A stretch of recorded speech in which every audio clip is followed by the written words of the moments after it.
Bring your awareness back to your body.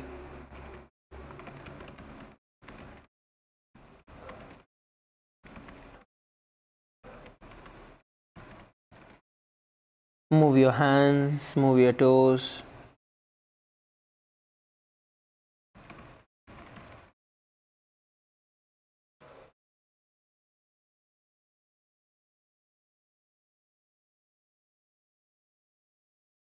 Bring your knees towards your chest.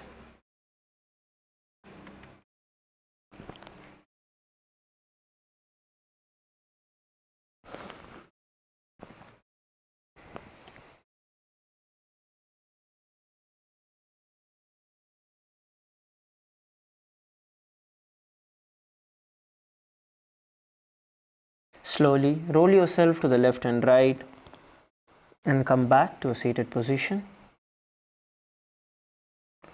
Now sit straight and bring your hands in front of your heart.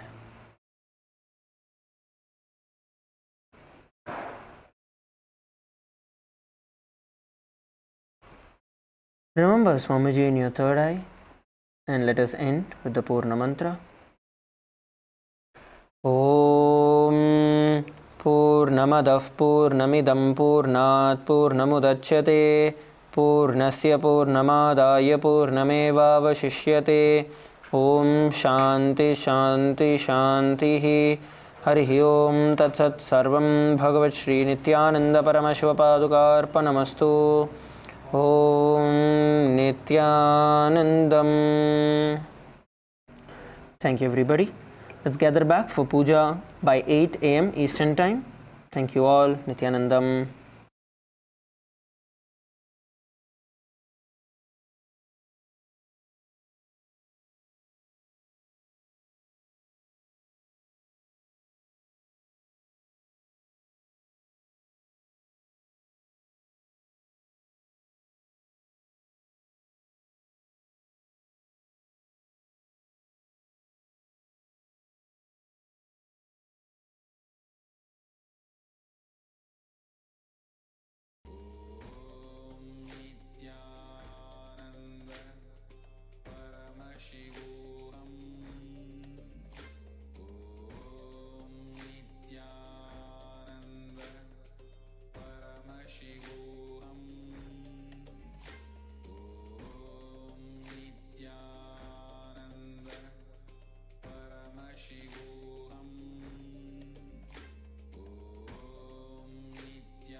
Nithyananda, we request all the participants to please settle down.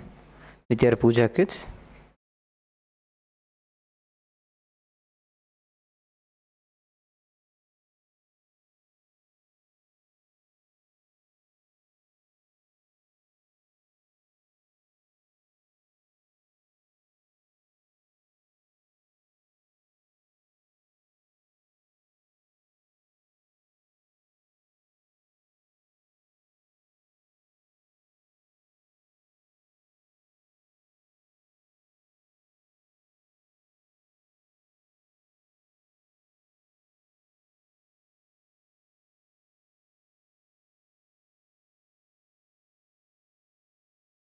Nithyananda, we are now projecting the puja kit arrangement for all of you.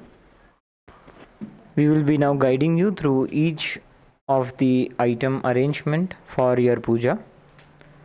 So first we see the Panchapatra, which is a cup of water and a spoon. And then we see the Arghya, which is the conch, along with a tripod stand, the conch stand. This is to be placed next to the Panchapatram, in front of the Panchapatram. The conch is supposed to be decorated with the Arghya.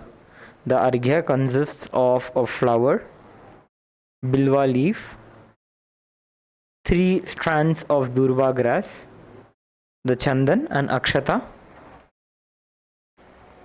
and then you have your plate of flowers, which is placed onto your right hand side.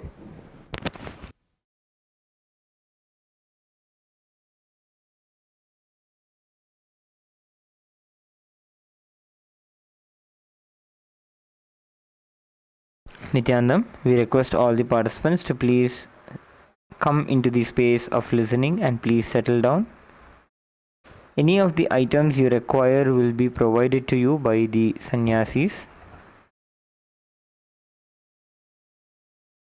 Please settle down with your puja kits.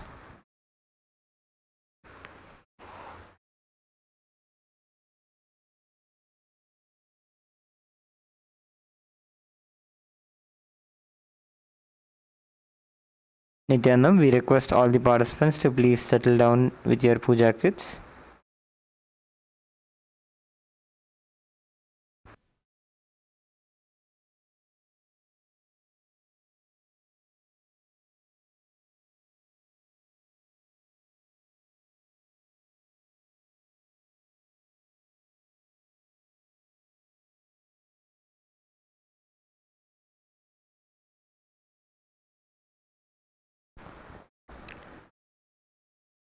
We will begin with the Pada Puja and the Paramashiva Puja in a few moments from now.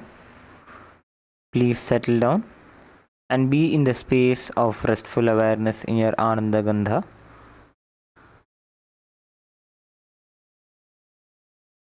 Please come into the space of listening and avoid any forms of conversations or distractions. Just be with yourself and Swamiji.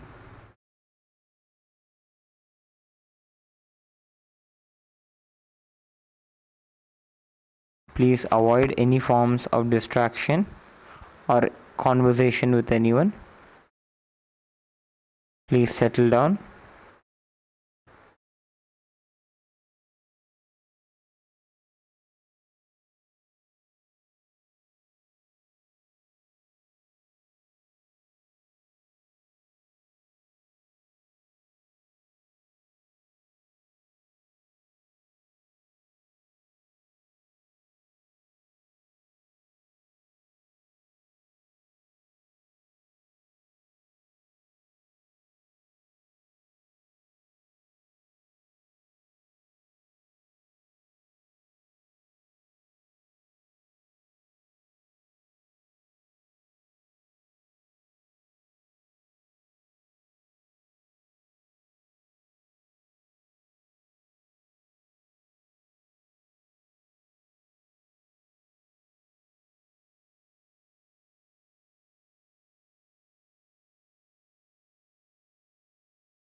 Nithyanam, we request all the participants to please settle down with your puja kits. We will now begin with the Pada Puja in a few moments.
Nithyanam.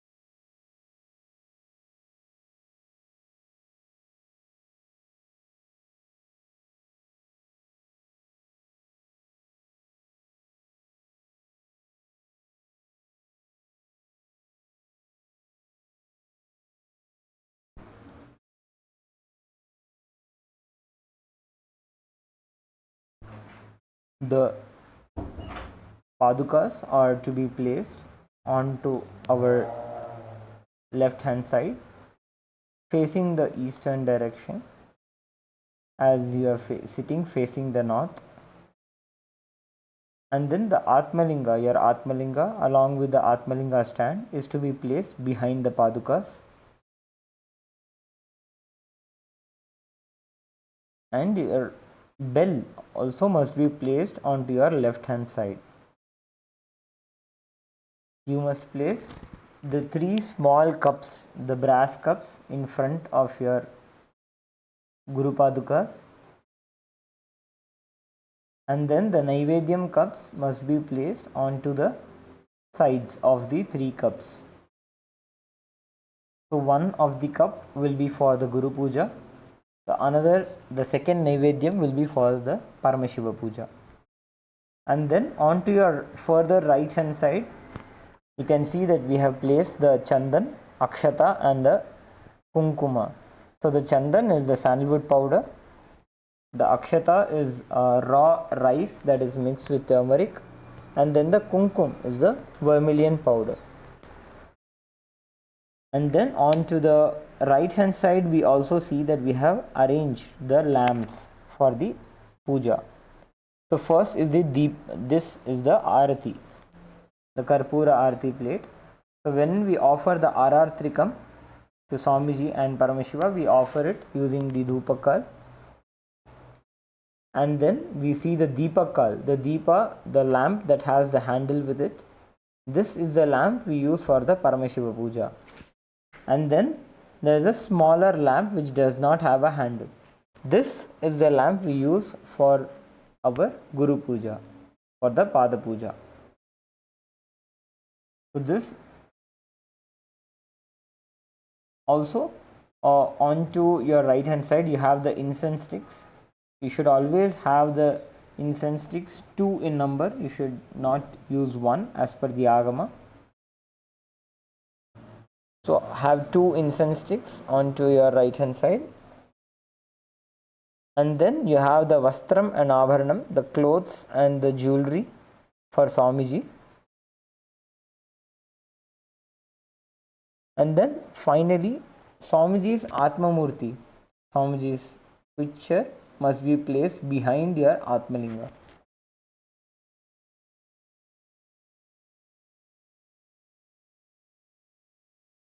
So this is the setup for our Pada Puja and the Paramashiva Puja.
Let us now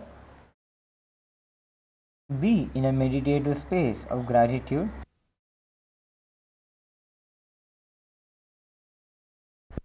Deep restful awareness in your Ananda Gandha. Please be seated with your head, neck and spine in a straight line.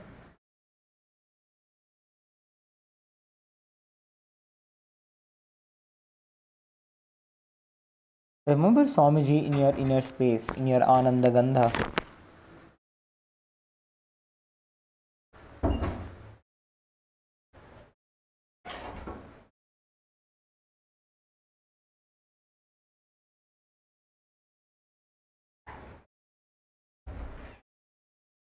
Intensely remember Swamiji in your Ananda Gandha.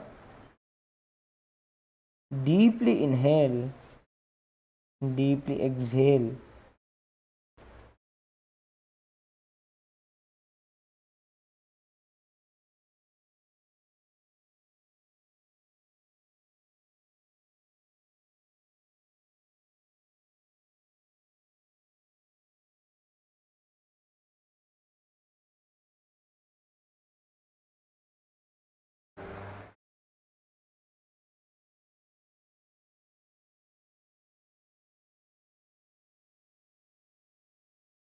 Puja is the space where we connect with the Supreme Pontiff of Hinduism, Bhagavan Shri Nithyananda Paramashiva.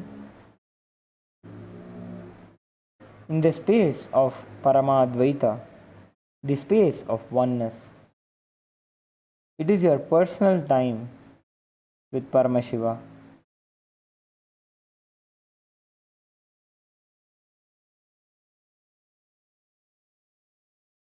It is during this time of the Pada Puja and the Paramashiva Puja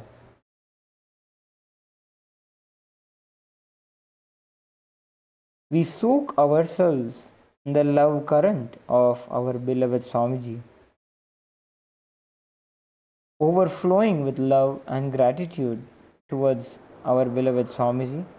We offer our limiting identity at his feet.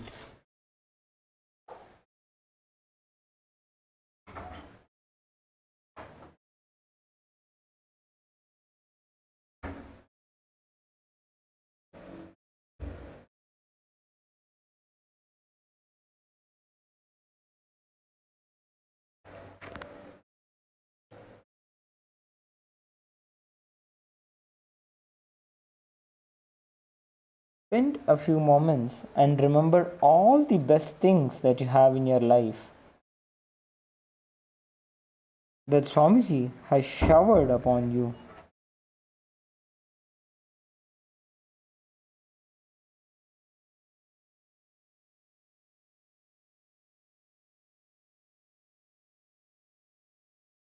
All the best things that you experience in your life, may it be your health, your wealth, may it be the power manifestation, the conscious way of living that Swamiji has showered on all of us.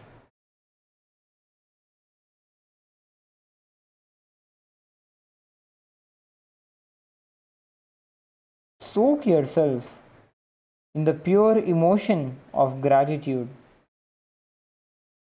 and love towards Swamiji.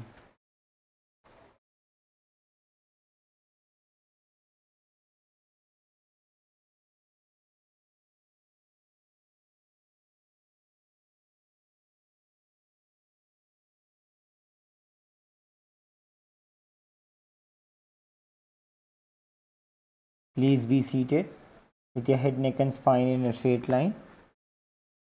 Remembering Swamiji in your Ananda Gandha, be settled in that space of oneness with Swamiji.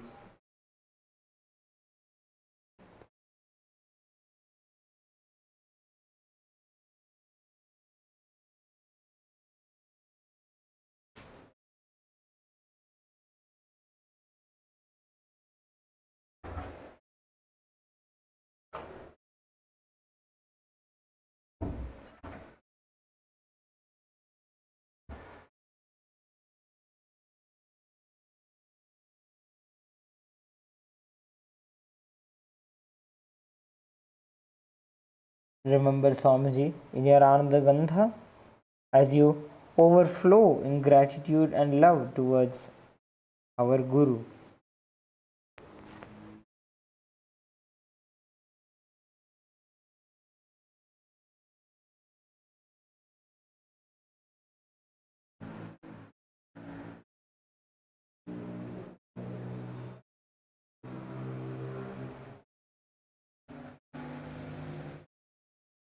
We request all the participants to sit, if you can, if you are comfortable, please sit cross-legged.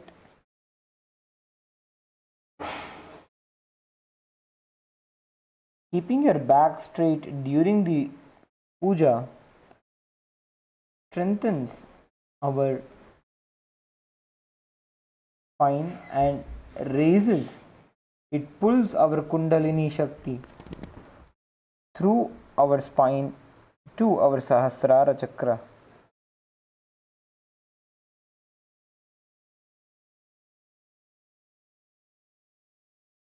So please be seated with your head, neck, and spine in a straight line and establish yourself in the space of Sohamasmi, that you are Swamiji, even as you worship Him.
Now inhale deeply.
As we perform this beautiful ritual of the Pada Puja and the Paramashiva Puja, this is our personal time which we spend with Swamiji and with Paramashiva every day. The Guru Padukas in our puja kit are direct manifestation of Swamiji. And the Atmalinga that Swamiji has blessed and given to you is also a direct manifestation of Paramashiva.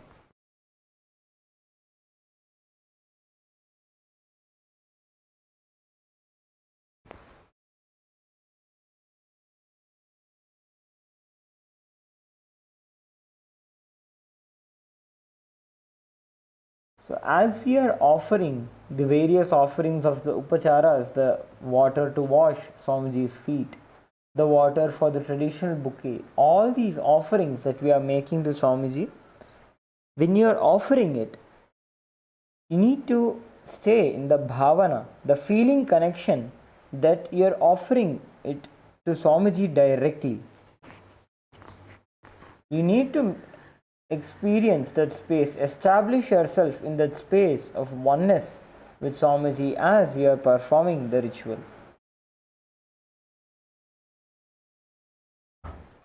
With this space of oneness and deep restful awareness, let us now enter into the Pada Puja.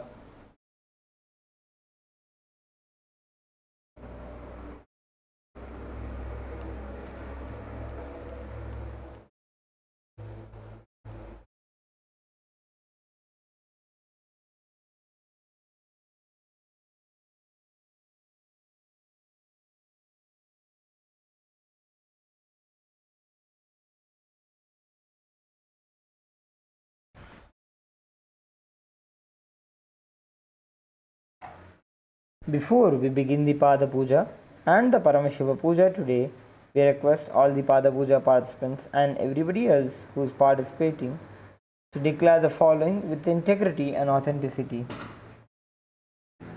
If you agree to the following, please say yes loudly.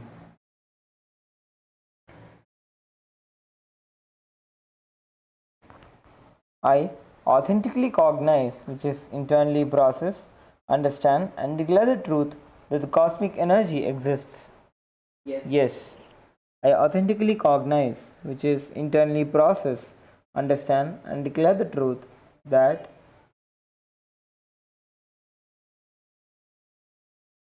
the Supreme Pontiff of Hinduism, Bhagavan Sri Nithyananda Paramashivam, Sri Nityanandeshwara Paramashiva and Nityanandeshwari Paramashiva Shakti, the Guru Padukas and the Atmalinga are the Chinmay Vigrahas, the embodiment and representation of that very cosmic energy.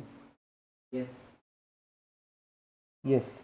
I authentically cognize, which is internally process, understand and declare the truth that whatever I offer during the Pada Puja to the Supreme Pontiff of Hinduism, Bhagavan Sri Nithyananda Paramashivoham, and during the Paramashiva Puja to Sri Nithyanandeshwara Paramashiva and Sri Nithyanandeshwari Paramashiva Shakti, will reach the cosmic source of energy directly. Yes, I authentically cognize such as internal process, understand and declare the truth of Sohamasmi, that even when I worship, I am Him. Yes.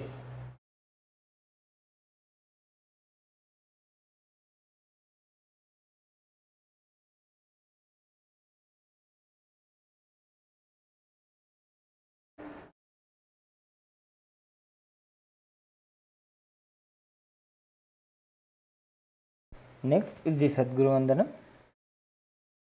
The Pada Puja begins with the Sadguru Vandanam. Please take a few flowers in your hands. Hold your hands in the Namaskara Mudra. Remember Swamiji in your third eye and offer the flowers at Swamiji's feet by the end of the mantra.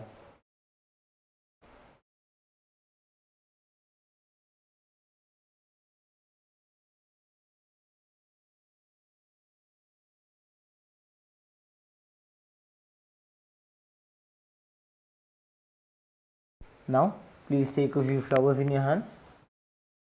Hold your hands in the Anjeni Mudra and offer the flowers at Swamiji's feet by the end of the mantra. Nithyanandam Paramasukhadam Kevalam Jnanamurtim Dvandvatitam Gagana Sadrisham Tattvamasyadiraksham Ekam Nityam Vimalavachalam Sarvadhi Sakshibhutam Bhavatitam Trigunarahitam Sadgurum Tam Namami Nithyanandeshwara Paramashiva Samarambham Nithyanandeshwari Paramashiva Shakti Madhyamam Nithyananda Paryantam Vande Guru Paramparam Lalate Tripundri Nitilakrita Kasturi Tilakaha Spuranmala Dhara Spurita Katikaupi Navasanaha Dadhano Dustaram Shirasiva Nirajam Shashikalam Pradipas Sarvesham Arunagiri Yogi Vijayate.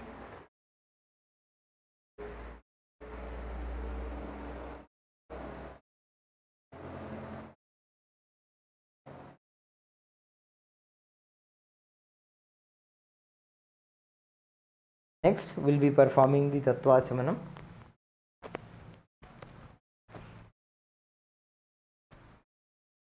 Keeping your right hand in the Gokarna Mudra.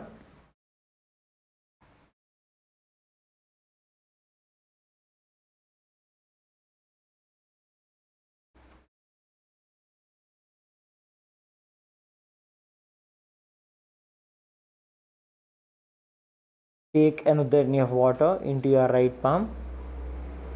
Sip the water from the base of the right palm along with the mantra. Om Atmatattvam Shodhayami Swadham. Please take another Uddharani of water. Om Vidyatattvam Shodhayami Swadham. Please take another Uddharani of water. Om Shivatattvam Shodhayami Swadham.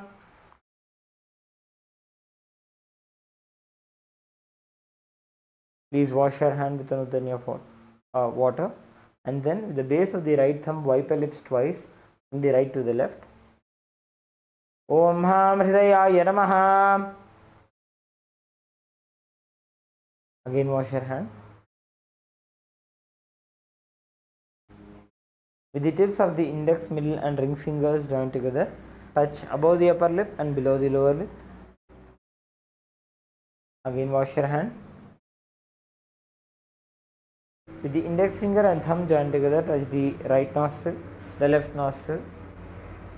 With the ring finger and thumb joined together, touch the right eye, the left eye, the right ear and then the left ear. Again wash your hand. With the little finger and thumb joined together, touch the navel center, the right chest, the left chest. With all 5 fingers joined together, touch the top of the head, the right shoulder, left shoulder, and then the heart center.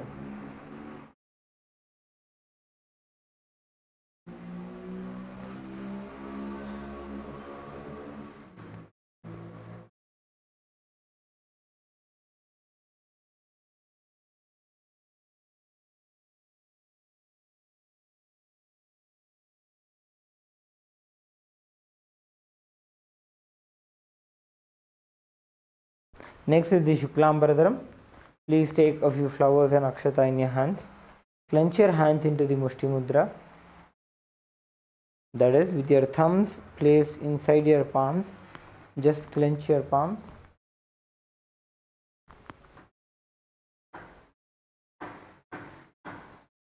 Om Shuklambaradharam Vishnum Shishivardhanam Chaturbhujam Prasannabadanam Dhyayet Sarvavighnopashantaye.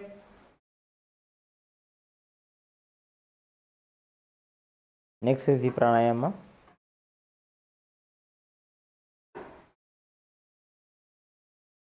We will be performing the pranayama as we chant the Samhita mantras. Please slowly inhale through your left nostril as you close your right nostril with your thumb.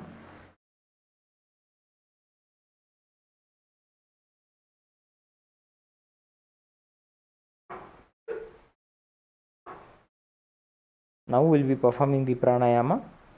Please inhale slowly as we chant the mantras. Om Hum Ishanamurthayan Om Him Tatpurushavakrayan Om Hum Agorahridayan Om Him Vamdevukhyan Om Hum Satyajatmurtayan Om Ham Hridayan Om Him Shridayan Om Hum Shikayan Om Him Kabjayan Om Hum Netribhyo Namaha Om Hastraya Namaha. Now hold your breath. Om Hum Ishanamurthayan Om Him Tatpurushavakrayan Om Hum Agorahridayan Om Him Vamdevukhyan Om Hum Satyajatmurtayan Om Ham Hridayan Om Him Shridayan Om Hum Shikayan Om Him Kabjayan Om Hum Netribhyo Namaha Om Hastraya Namaha.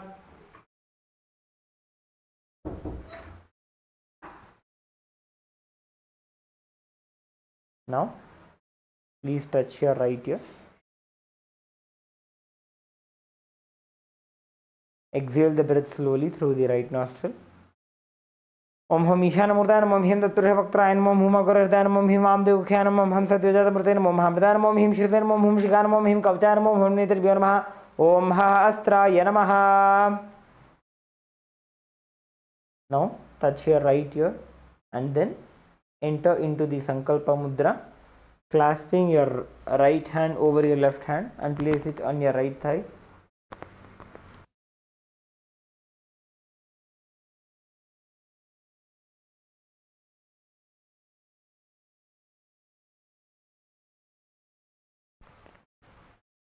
We will now be entering into the Sankalpa. Please remember Swamiji in your third eye. Create a strong intention for the reality that you want to manifest today.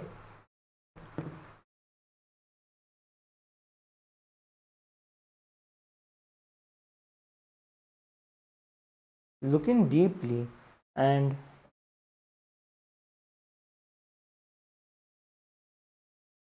remember Swamiji in your inner space.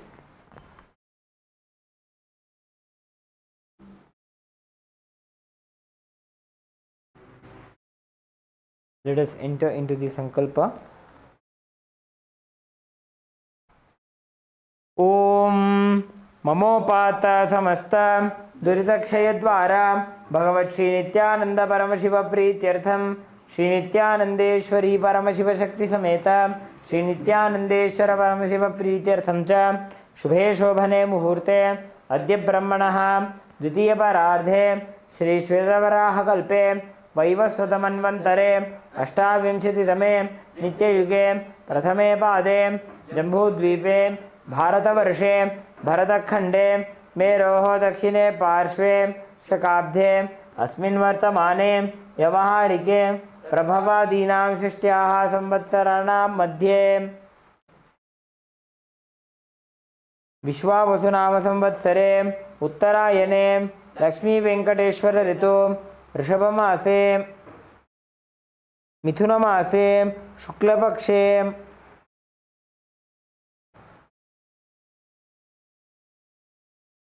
अष्टम्यां शुभतिथौ स्थिरवासरयुक्तायां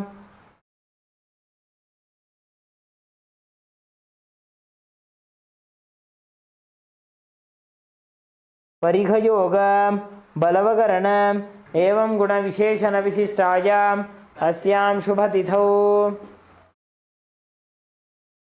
Shri कैलासोन्नत द्वादशांत Shyamala पीठारूढ़ Shri Meenakshi सुंदरेश्वराभिन्न स्वरूप परशिवपुत्र रत्नकुमार गुरुवन्यतुल्यावतार श्रीपार्वती स्तन्यपानलब्ध दिव्यज्ञानविश्रुत सकल निगमागमसारभूत द्राविड वेद प्रवक्त्र श्रीमत्परमशिवकरुणासमधिगत मुक्तामय चतुरश्रयान गीयमान छत्र चामर श्रीचिह्नकाहलादि समस्त बिरदावल्यलंकृत ज्ञान विज्ञान चक्रवर्ती सर्वजन संघ सद्यो निर्वाण दीक्षा व्ययापवर्गवर्ष विश्राणजीमूत परमदकलवकेसरी शैव सिद्धांत स्थापनाचार्य श्रीराजाधिराज पांड्य महाराज गुरु श्रवणशाक्यादि महांतकार निवारण ज्ञान भानु वीक्षणा नरहारहृदजोच्छेदन पूर्वक श्रीमदर्षभध्वजस्थापक शैव समय कर्तव्य सर्वज्ञ पीठारूढ़ श्री जगद्गुरु श्री ज्ञान संबंध देशिक स्वामी वागीश सुंदर माणिक्य वाचक स्वामिनाम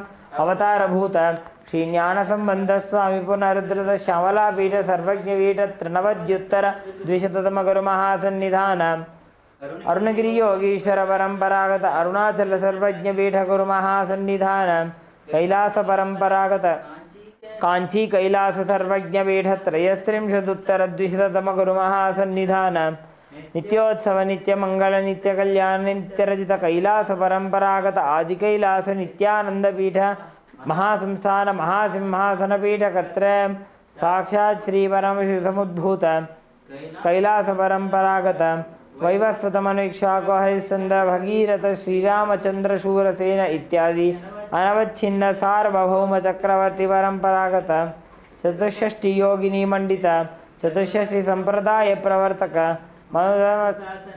सूर्यवंश प्राप्त सर्वज्ञ पीठ सुरांगी साम्राज्य मूर्धाभिषिक्त चूड़ामणि साक्षात् श्री परमशिव समुद्भूत कैलास परंपरागत वैवस्वतमनुक्ष्वाको हरिश्चंद्र भगीरथ श्रीरामचंद्र शूरसेन इत्यादि अनवच्छिन्न सार्वभौम चक्रवर्ती परंपरागत चतुष्षष्टि योगिनी मंडित चतुष्षष्टि संप्रदाय प्रवर्तक मनुधर्म शासन सूर्यवंश प्राप्त सर्वज्ञ पीठ सुरांगी साम्राज्य मूर्धाभिषिक्त चूड़ामणि साक्षात् श्री परमशिव समुद्भूत कपिल महागुरु पुनरुद्धृत महानिर्वाणी पीठ अष्टोत्तर सहस्र श्री महामंडलेश्वर साक्षात् श्री परमशिव समुद्भूत श्री महागणपति समारंभ अनवच्छिन्न पीठाधीश्वर गुरु परंपरा प्राप्त अटल पीठ अष्टोत्तर सहस्रतम अष्टोत्तर सहस्र श्री अटल पीठाधीश्वर धर्म मुक्ति स्वर्ग स्वर्ण पीठ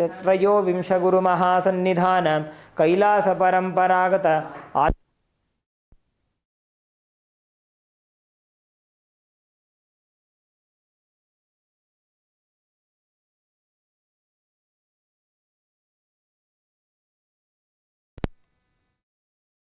आदिपीठ सर्वज्ञ पीठ जगद्गुरु श्री कैलास पुनरुद्धारक श्री कैलास परमाचार्य श्रीमत्परमहंस परिव्राजकाचार्य वर्य सच्चिदानंद प्रणव स्वरूप श्रोत्रिय ब्रह्मनिष्ठ श्रीमज्जगद्गुरु श्री भगवत् श्री नित्यानंद परमशिव श्री ज्ञान संबंध देशिक परमाचार्य स्वामिनां प्रीत्यर्थम तेषां पादारविन्दयोः भक्ति सिद्ध्यर्थम गुरुकृपा कटाक्ष सिद्ध्यर्थम क्षेमस्थैर्य वीर्य विजय आयुरारोग्य ऐश्वर्यानाम् अभिवृद्ध्यर्थम धर्मार्थ काम मोक्ष चतुर्विध फल पुरुषार्थ सिद्ध्यर्थम समस्त दुरितोपशान्त्यर्थम समस्त मंगलावाप्त्यर्थम भगवत् श्री नित्यानंद परमशिव प्रसादेन सकुटुम्बस्य ज्ञान वैराग्य जीवन मुक्ति प्राप्त्यर्थम श्री नित्यानंदेश्वरी परमशिव शक्ति समेत श्री नित्यानंदेश्वर परमशिव अवतारभूत श्री सर्वदेव देवी स्वरूप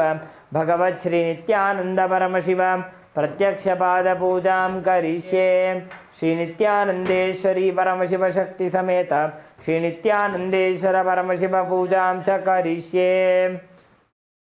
Please drop the flower and akshata onto your right hand side and rinse your hand with an uddani of water, with a spoon of water.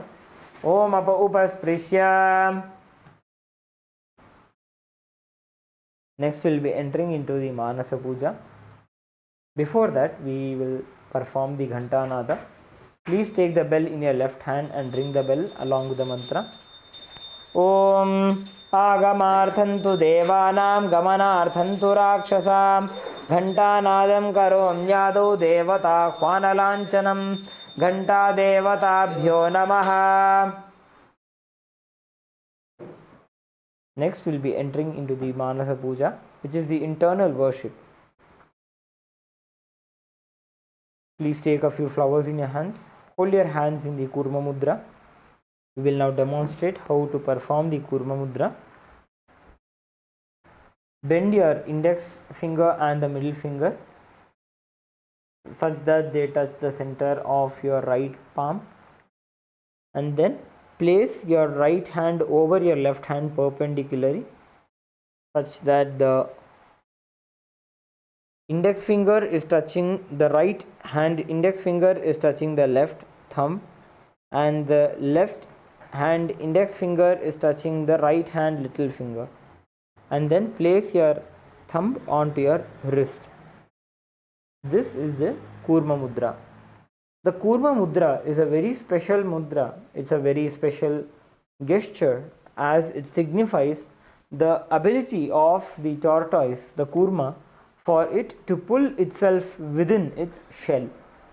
So during this Manasa Puja, we perform the internal worship where we worship Swamiji and Paramashiva in our inner space.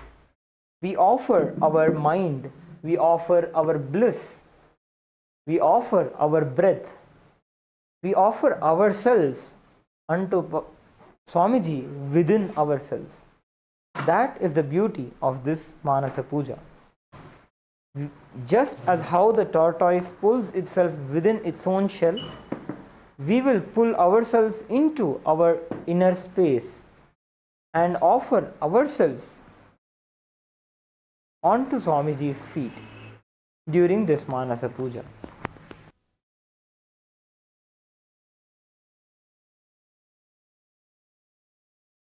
We will be telling the meaning of the mantras of the Manasa Puja.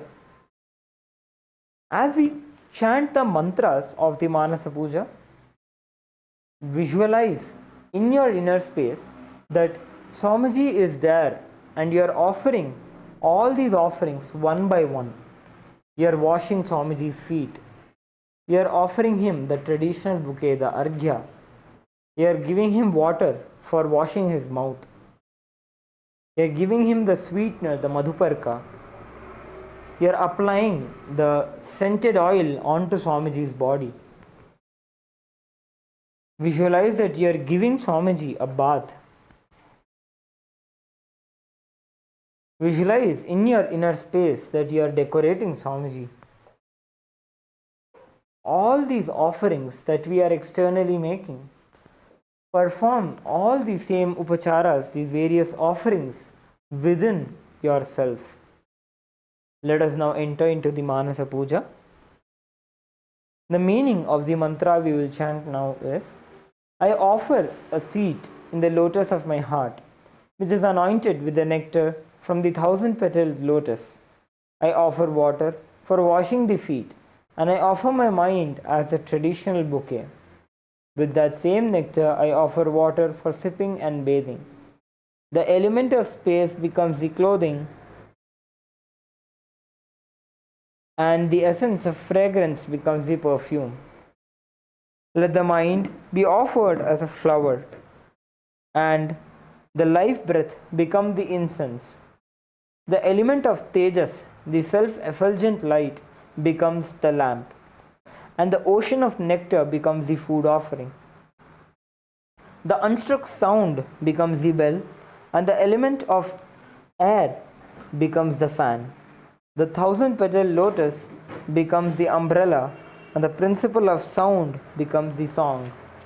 All the activities of the senses and the restlessness of the mind become the dance. I offer the gratitude. I offer the garland of lotuses and various kinds of flowers as a beautiful girdle. I worship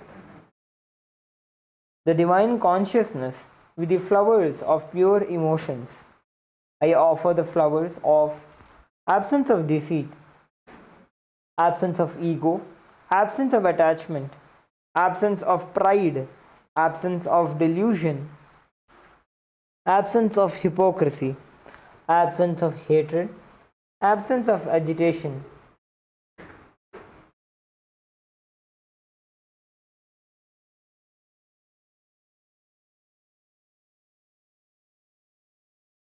The wise know these as the 10 flowers.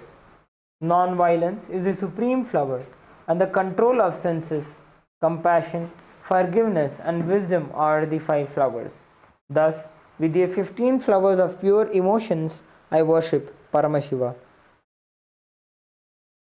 Let us now enter into the Manasa Puja. Om Hritpadmamasanam dadyat सहस्रारच्युतामृतैः पाद्यं चरणयोर् दद्यात् मनस्तु अर्घ्यं निवेदयेत् तेनामृतेन आचमनीयं स्नानीयं तेन च स्मृतम् आकाशतत्त्वं वस्त्रं स्यात् गन्धस्यात् गन्धतत्त्वकं चित्तं प्रकल्पयेत् पुष्पं धूपं प्राणान् प्रकल्पयेत् तेजस्तत्त्वं च दीपार्थं नैवेद्यं स्यात् सुधाम्बुधिः अनाहतध्वनिर्घण्टा वायुतत्त्वं च चामरं सहस्रारं भवेत् छत्रं शब्दतत्त्वं च गीतकं वृत्तमिन्द्रियकर्माणि चाञ्चल्यं मनसस्तथा सुमेखलां पद्ममालां पुष्पं नानाविधं तथा अमायाद्यैर्भावपुष्पैः अर्चयेद्भावगोचरम् अमायं मनहङ्कारम् अरागं ममदं तथा अमोहकमदं पञ्च अद्वेष अक्षोभकौ तथा अमात्सर्यं मलोभं च दशपुष्पं विदुर्बुधाः अहिंसा परमं पुष्पं पुष्पमिन्द्रियनिग्रहः दयापुष्पं क्षमापुष्पं ज्ञानपुष्पं च पञ्चमम् इति पञ्चदशैर्भावपुष्पैः सम्पूजयेत् भगवन्तं श्रीनित्यानन्दपरमशिवम्.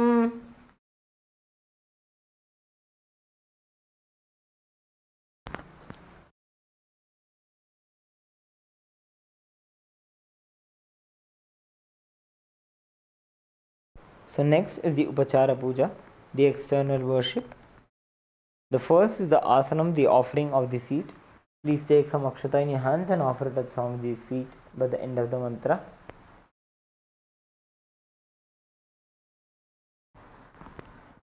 Asanam Om Sarvabhutantarasthaya Sarvabhutantaratmane कल्पयाम्युपवेशार्थम् आसनं ते नमो नमः. ॐ ह्रीं इदं सुवर्णासनं सर्वदेवदेवी स्वरूपाय भगवते श्रीनित्यानन्दपरमशिवाय नमः.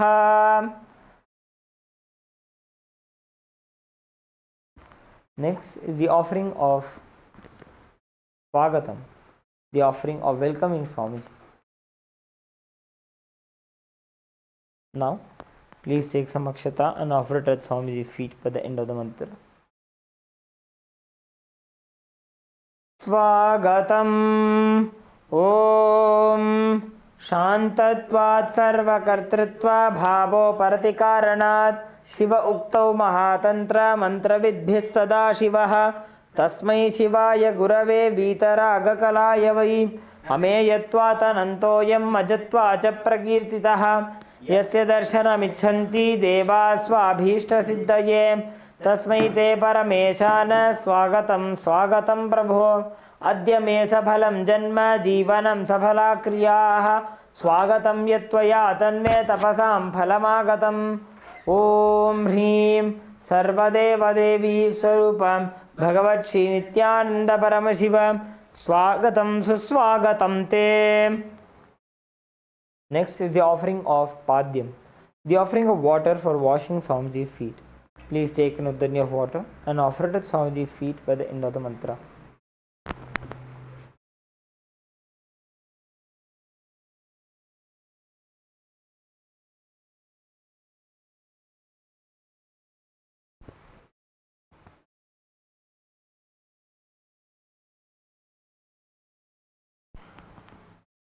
पाद्यम् ॐ यद्भक्तिलेशसम्पर्कात् परमानन्दसम्प्लवः तस्मै ते परमेशान पाद्यं शुद्धाय कल्पये. ॐ ह्रीं एतत्पाद्यं सर्वदेवदेवी स्वरूपाय भगवते श्रीनित्यानंद परमशिवाय नमः. Next is the offering of Arghya, the offering of the traditional bouquet. Please take the conch decorated with the flowers in your hands and offer the water and the flowers onto Swamiji's feet by the end of the mantra. Arghyaha Om Durvakshatasamayuktam Bilvapatram Tatha Param Shobhanam Shankhapatrastham Grahanarghyam Maheshwara. Om Hrim Esho Arghyaha Sarvadevadevi Swarupaya Bhagavate Shri Nityananda Paramashivaya Swaha.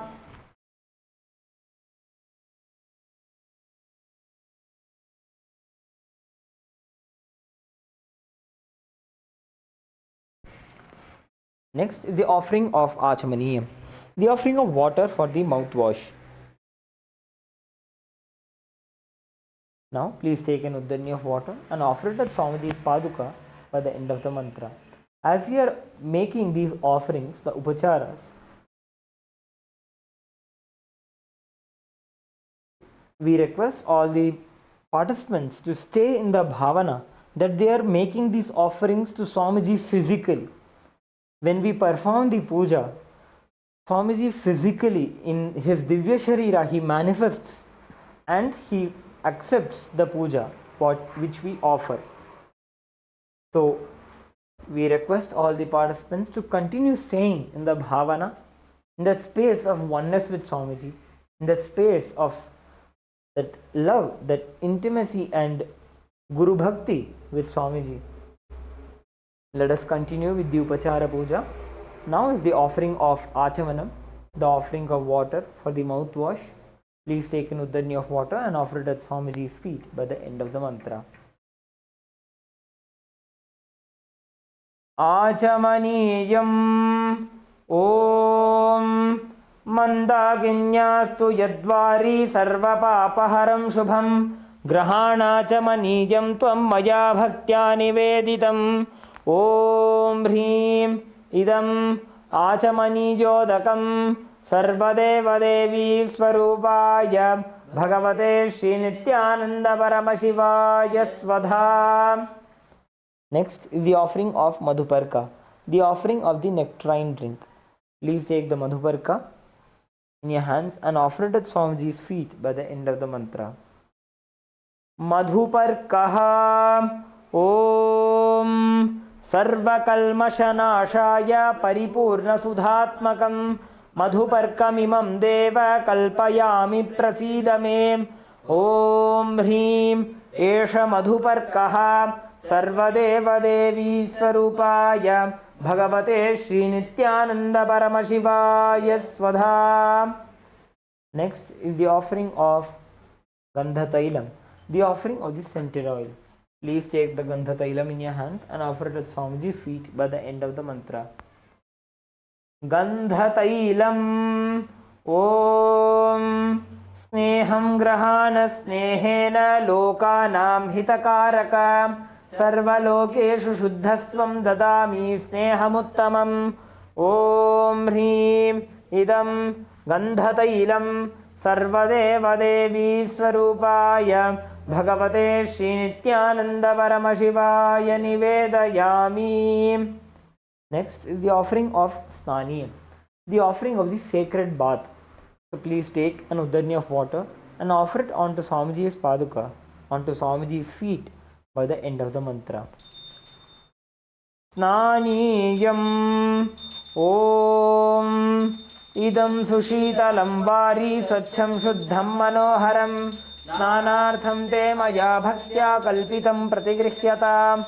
Om Hrim Idam Snaniyodakam Sarvadeva Devi Swarupaya Bhagavate Shri Nityananda Paramashivaya Nivedayami. Next is the offering of Vastram, the offering of clothes for Swamiji. Please take the Vastram in your hands and offer it at Swamiji's feet by the end of the mantra. वस्त्रम् ॐ मायाचित्रपटाच्छन्न निजगुह्योरुतेजसे निरावरणविज्ञाय वासस्ते कल्पयाम्यहम् ॐ ह्रीं इदं वस्त्रोत्तरीयं सर्वदेवदेवी स्वरूपाय भगवते श्रीनित्यानन्दपरमशिवाय निवेदयामि. Next is the offering of Abharanam, the offering of the sacred jewelry. Please take the Abharanam in your hands and offer it to Swamiji along with the mantra. Abharanam Om Svabhavasundaraangaya Nanashaktyashrayayate Suvarnam Bhushanam Tubhyam Kalpayami Prasidame.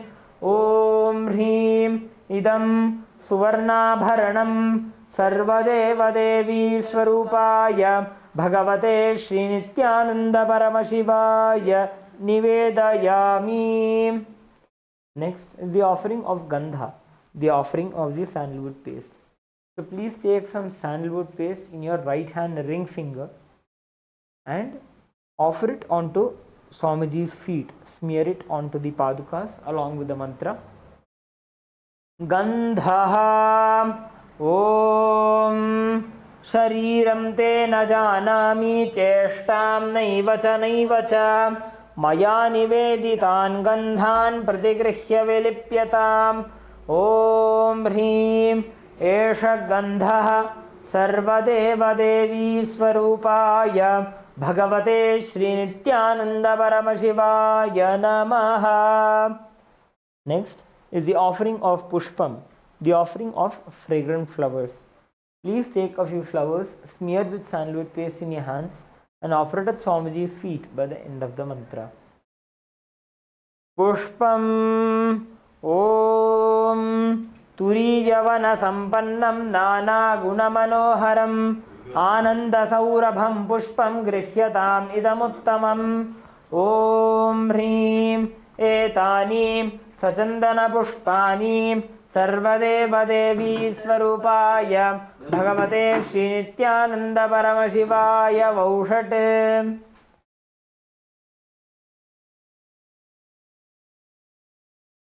Next is the offering of Bilva Patram, the offering of the Bilva leaves. Please take a few Bilva leaves smeared with sandalwood paste in your hands and offer them at Swamiji's feet by the end of the mantra. Bilva Patram Om Amritodbhavam Shri Vriksham Shankarasya Sada Priyam Bilva Patram Prayachami Pavitram Te Sureshwara. Om Hrim Etani Sachandana Bilva Patrani Sarvadeva Devi Swarupaya Bhagavate Srinityananda Paramashivaya Vaushate.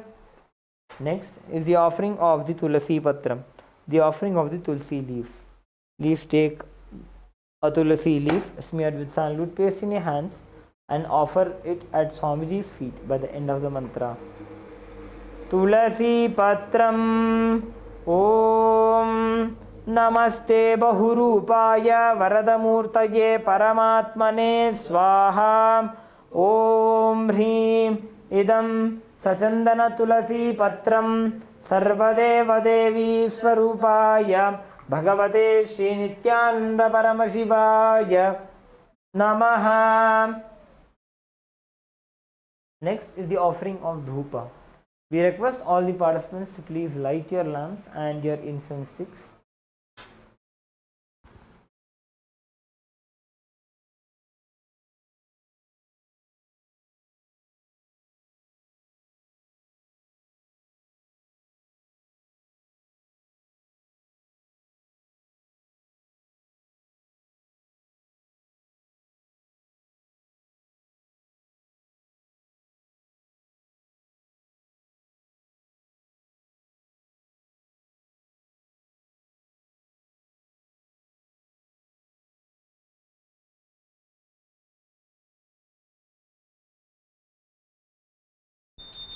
Now, please take the dhupa in your right hand, hover it clockwise around Swamiji's form along with the mantra, and please ring the bell as you do so.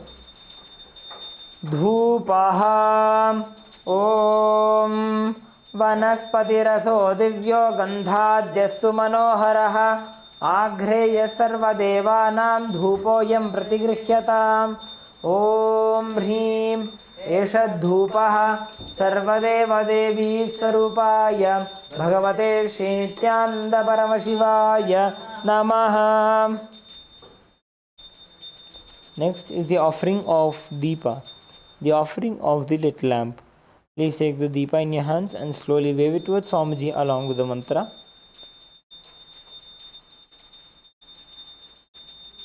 Deepaha Om Suprakasho Mahadipah Sarvatastimirapahah Sabāhyabhyantarajyotirdeepoyam Pratigrihyataam Om Hrim एष दीपः सर्वदेवदेवी स्वरूपाय भगवते श्रीनित्यानन्द परमशिवाय नमः.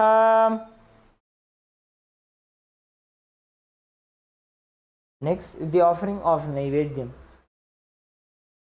Now please take a udani of water, hover it clockwise over the Naivedyam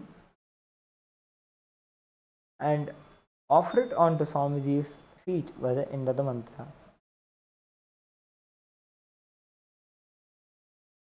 Naivedyam ॐ नैवेद्यं विविधं देव शर्करादिविनिर्मितं मया निवेदितं भक्त्या ग्रहाण परमेश्वर ॐ ह्रीं एतानि ॐ ह्रीं एष इदं शोपकर्णनैवेद्यं सर्वदेवदेवी स्वरूपाय भगवते श्रीनित्यानन्द परमशिवाय निवेदयामि. Next is the offering of Paniyam, the offering of water for drinking. Please take an udani of water and offer it at Swamiji's feet by the end of the mantra.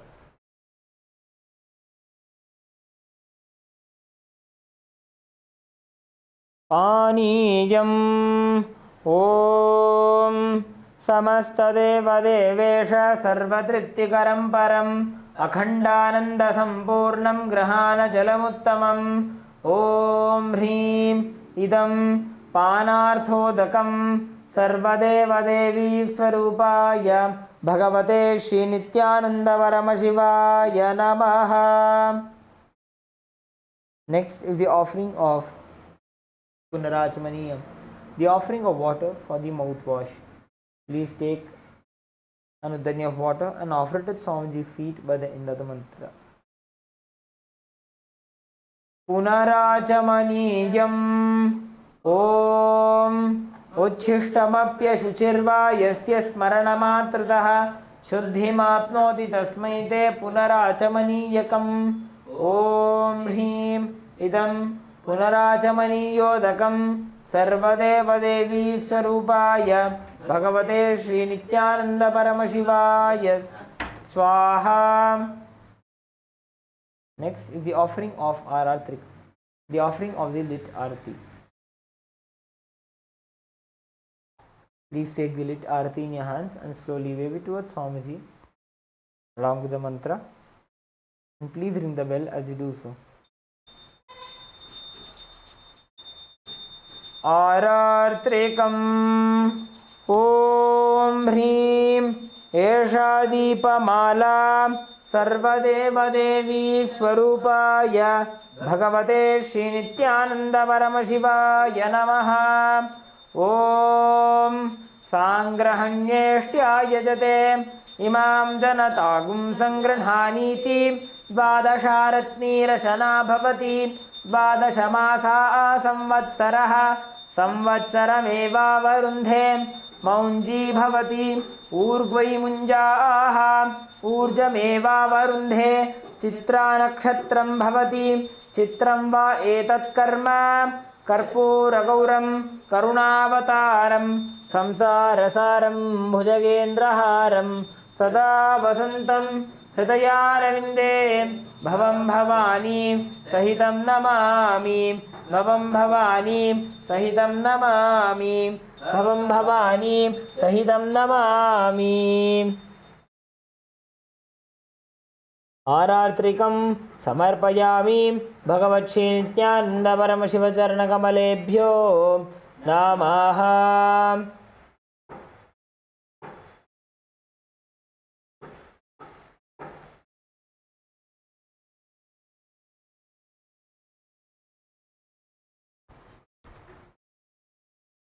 Next is the offering of Pushpanjali,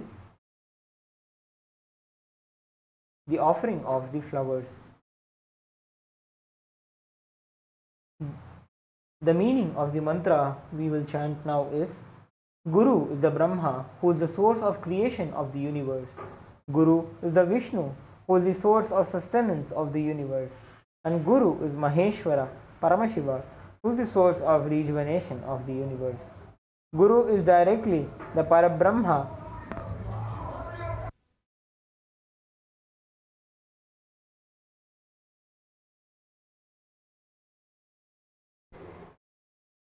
Guru is directly the Parabrahma, the ultimate superconsciousness. Unto that Guru I surrender.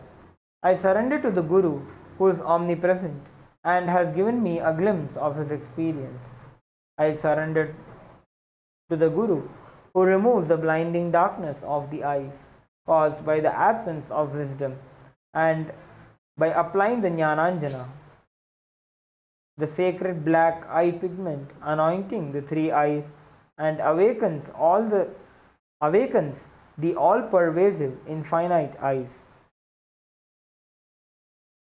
I surrender to the Guru who, by giving the knowledge about the self, has burnt my karmic baggage of so many births. I surrender to the Guru who is the Lord of the cosmos, who is the Guru of the cosmos. My soul is the same soul which is in all the beings. I surrender to Dakshinamurti, the primordial Guru, who manifests himself differently in the form of Ishvara, Guru, and Atman, or the Self. I surrender unto that Sadguru who is in Nithyananda, the eternal bliss, the bestower of the supreme happiness, who is the personification of wisdom, who is beyond duality, who is omnipresent, to whom the supreme goal is giving the experience of Tattvamasi, that you are that, who is oneness, eternal, pure and immovable,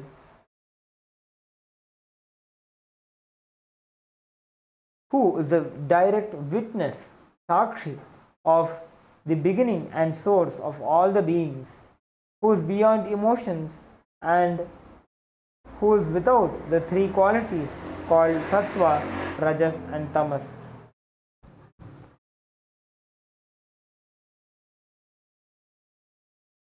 Let us now enter into the Pushpanjali. Please take a few flowers in your hands, hold your hands in the Namaskara Mudra, into the Anjali Mudra, and offer the flowers at Swamiji's feet by the end of the mantra.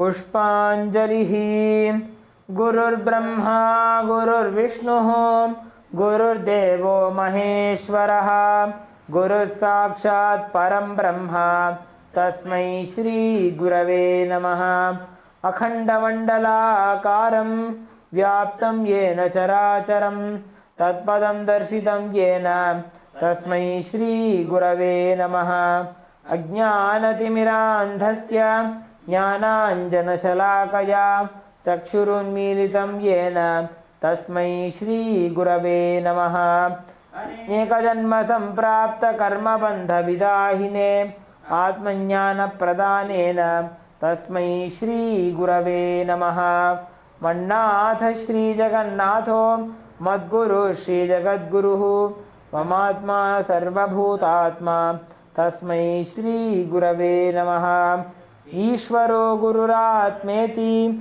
Murti Bheda Vibhagine Yomavadvyapta Dehaya Dakshina Murtaye Namaha Nithyanandam Paramasukadam Kevalam Jnanamurtim Dvandvatitam Gagana Sadrisham Tattvamasya Adilaksham Ekam Nityam Vimalamachalam Sarvadhi Sakshi Bhutam Bhavatitam Trigunarahitam सद्गुरुं तं नमामि पुष्पाञ्जलिं समर्पयामि भगवत् श्री नित्यानंद परमशिव चरणकमलेभ्यो नमः।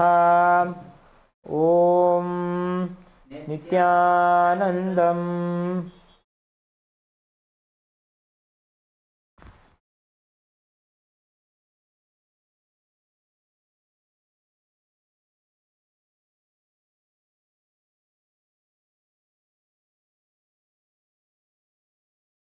Next we'll be performing the Tattvachamanam again.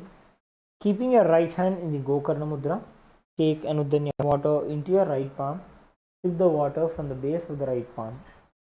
Om Atmatattvam Shodhayami Svadha. Please take another Uddanya water. Om Vidyatattvam Shodhayami Svadha. Om Shivatattvam Shodhayami Svadha.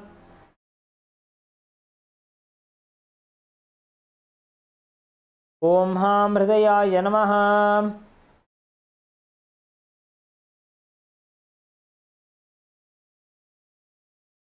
With the tips of the index, middle and ring fingers joined together, touch above the upper lip and below the lower lip. Again wash your hand. With the index finger and thumb joined together, touch the right nostril, the left nostril. With the ring finger and thumb joined together, touch the right eye, the left eye, the right ear and then the left ear.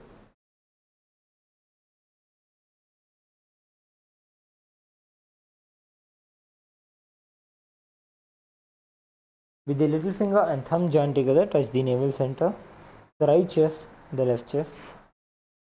With all 5 fingers joined together, touch the top of the head, right shoulder, left shoulder and then the heart center. Again wash your hand.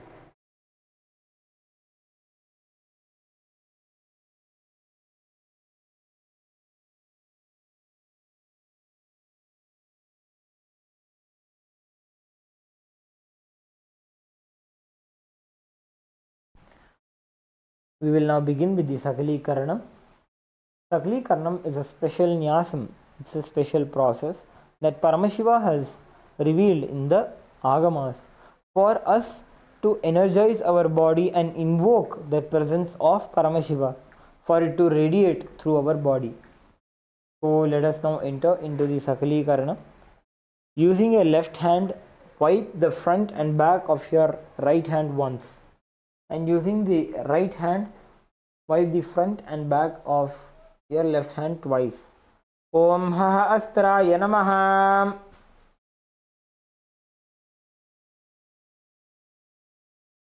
Bring your hands together in Namaskar Mudra in front of your third eye.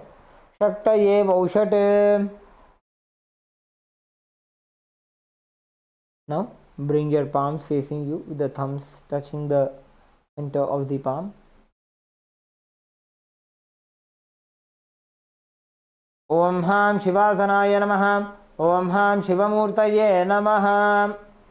Now, using the thumbs, touch the respective hand's little finger and slowly move your thumb down. Om Ham Sadyojata-murtaye Namaha.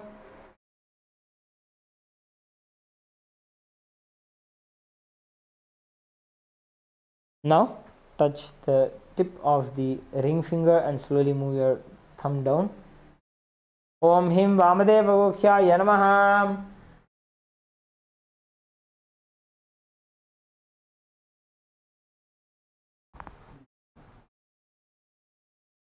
Touch the tip of the middle finger and slowly move your thumb down. Om Hum Aghora Hridayaya Namaha. Touch the tip of the index finger and slowly move your thumb down. Om Hem Tatpurshavaktraya Namaha. Touch the tip of the thumb with your index finger and slowly move your index finger down. Om Ham Ishanamurdhaya Namaha. Again touch the thumb to the respective palm. Om Ham Hom Shivaya Namaha. Now touch the little fingers again and slowly move your thumb down. Om Ham Hridayaya Namaha. Touch the ring finger and slowly move your thumb down. Om Him Shirase Namaha. Touch the middle finger and slowly move your thumb down. Om Hum Shikhaye Namaha.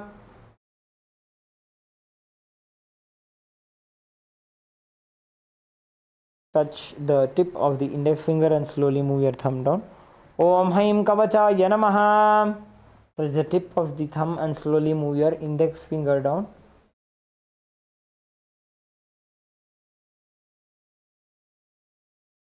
Om Haha Astraya Namaha. Now bring your hands into the Mushti Mudra. Clench your hands. Rotate them around each other once. Om Haim Kavachaya Hum. Bring your hands again in Namaskar Mudra. Om Ham Shivaya Bhaushat. Again open your palms with your thumbs in the center of your respective palms. Om Ham Hom Shivaya Namaha. Now we'll be performing the Karanyasa with the little finger and thumb of both the hands. Touch the respect. With the ring finger and thumb of your right hand, touch your Ananda Gandha. Ananda Gandha is the space that is above the navel center and below the heart center. It is also called as the solar plexus. Touch the right hand ring finger and thumb to your Ananda Gandha. Om Ham Shivasanaya Namaha. Om Ham Shivamurtaye Namaha. Now the little finger and thumb join together. Touch both the knees. Om Ham Sadyojata Murtaye Namaha. With the ring finger and thumb join together. Touch the navel center. Om Him Vamadeva Gukhyaya Namaha. Touch the middle finger and thumb together to the heart center. Om Hum Aghora Hridayaya Namaha.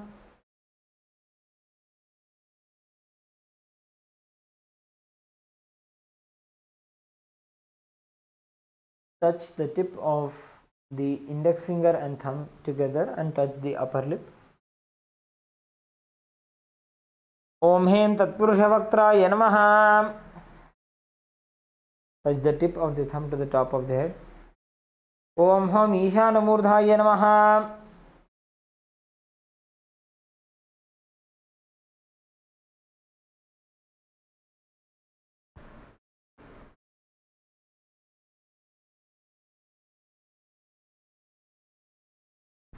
With the ring finger and thumb joined together, touch the Ananda Gandha. Om Ham Hom Vidyadehaya Namaha. With the index, middle and ring fingers together, touch the three eyes. Om Hom Netrebhyo Namaha. Again with the ring finger and thumb joined together, touch the Ananda Gandha. Om Ham Hom Shivaya Namaha. Now touch the little finger and thumb together to the heart center. Om Ham Hridayaya Namaha. Touch the ring finger and thumb together to the top of the head. Om Him Shirase Swaha. With the middle finger and thumb joined together, touch the back of the head. Om Hum Shikhayi Namaha. Now cross your arms over each other with the left hand over your right hand.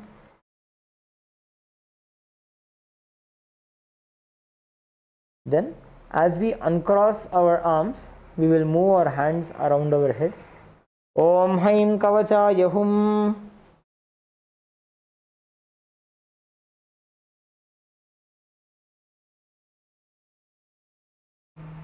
Now strike the right thumb onto the left palm and left thumb onto the right palm.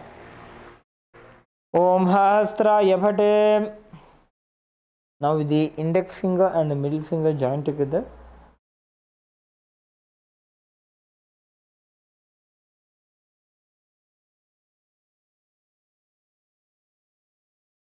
strike the left palm thrice. Om Ha Astraya Hum Bhate. With the index finger and thumb joined together, snap around yourself in all the 10 directions. Om Ha Astraya Bhate.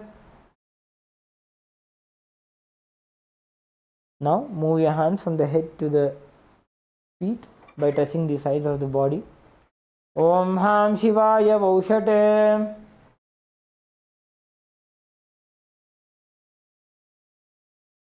Now we'll be performing the Samanya Arghya Stapana. Please mix some chandan, akshata and flowers into the water.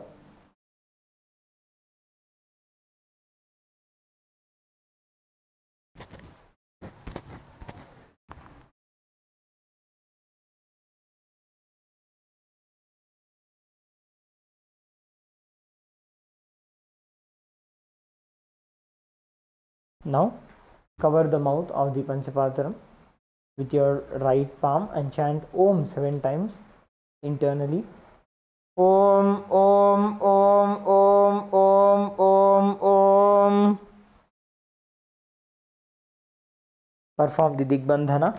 Om Ha Astraya Bhate. Now using your right hand index finger, rotate it clockwise around the Panchapatram once. Om Haim Kavachaya Hum. Now perform the Dhenu Mudra. We will teach all of you how to perform the Dhenu Mudra. Now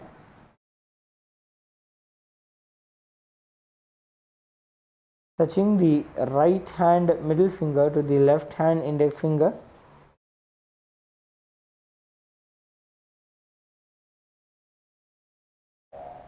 Then touch the left hand middle finger to the right hand index finger.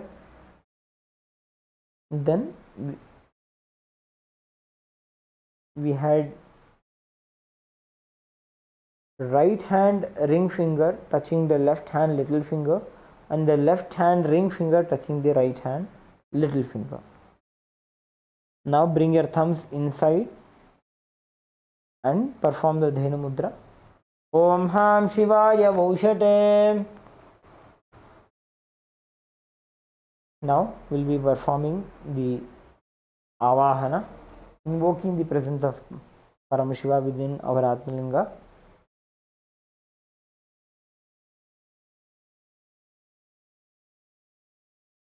Now please take some akshata in your hands and offer it at Swamiji's feet along with the mantra.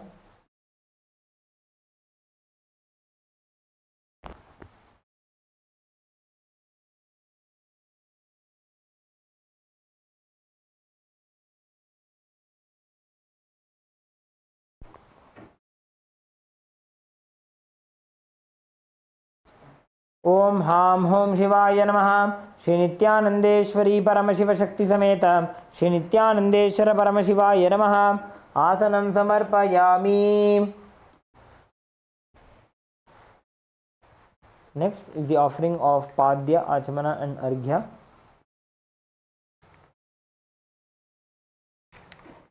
The offering of water for the washing of the feet, for the mouthwash and for the traditional bouquet. Please take an udani of water. Show it Paramashiva's feet to the base of the Atmalinga.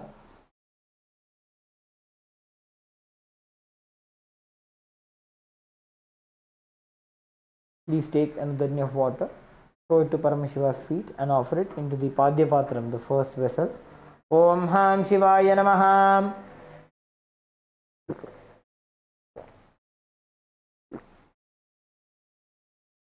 Now please take another udani of water. Show it to Paramashiva's mouth to the middle of the Atmalinga and then offer it into the Achamana Patram, the center cup. Om Ham Shivaya Svadha. Now offer the next offering is the Arghya. Please take another udani of water. Show it to the top of the Atmalinga, to Paramashiva's crown, and offer the Arghya into the third cup. Om Ham Shivaya Swaha. Shri Nithyanandeshwari Paramashiva Shakti Sameta Shri Nithyanandeshwara Paramashivaya Namaha. Ashtapushpa Puja Padyachmanarghyam Dattva.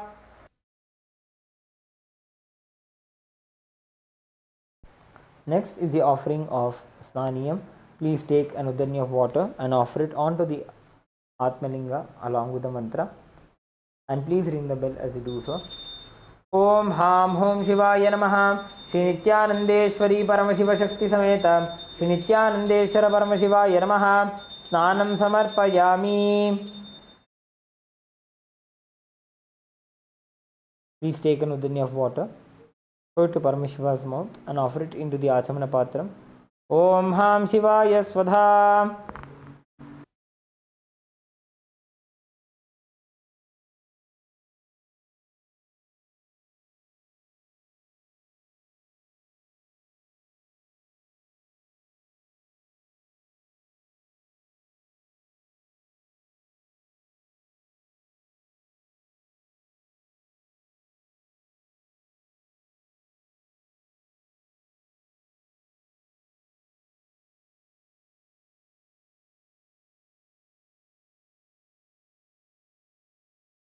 Next is the offering of Vastram. Please take some Akshata and offer it onto your Atmalinga along with the mantra. Om Ham Hom Shivaya Namaha. Shri Nithyanandeshwari Paramashiva Shakti Sameta. Shri Nithyanandeshwara Paramashivaya Namaha. Vastra Yajnopavita Uttari Abharanartam Akshatan Samarpayami. Next is the offering of Gandha. Please take some sandalwood paste in your right hand ring finger and offer it to your Atmalinga along with the mantra.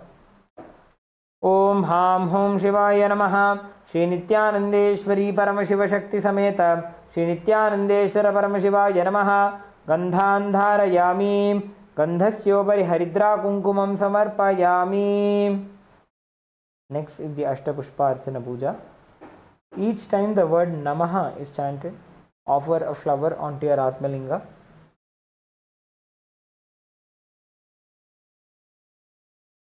Om Bhavaya Devaya Namaha. Bhavasya Devasya Patne Namaha. Om Sharvaya Devaya Namaha. Sharvasya Devasya Patne Namaha. Om Ishanaya Devaya Namaha. Ishanasya Devasya Patne Namaha. Om Pashupater Devaya Namaha. Pashupater Devasya Patne Namaha. Om Ugraya Devaya Namaha. Ugrasya Devasya Patne Namaha. Om Rudraya Devaya Namaha. Rudrasya Devasya Patne Namaha. Om Bhimaya Devaya Namaha. Bhimasya Devasya Patne Namaha. Om Mahate Devaya Namaha. Mahato Devasya Patne Namaha. Om Ham Hom Shivaya Namaha. Shri Nithyanandeshwari Paramashiva Shakti Sameta.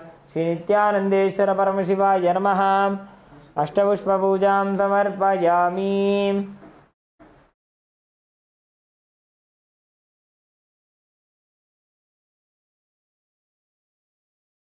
Next is the offering of Bilva Patram, the offering of the Bilva leaf. Please take the Bilva leaf smeared with sandalwood paste in your hands and offer it at Swamiji's feet onto your Atmalinga along with the mantra.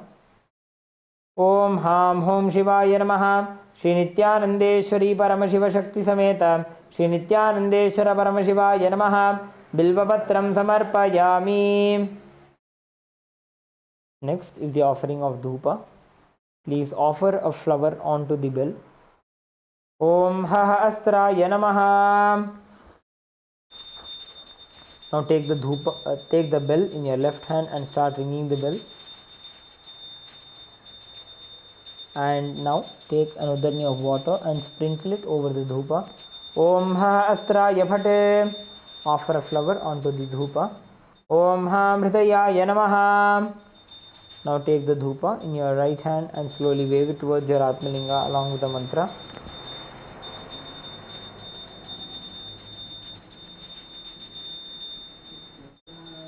Atha dhupaha.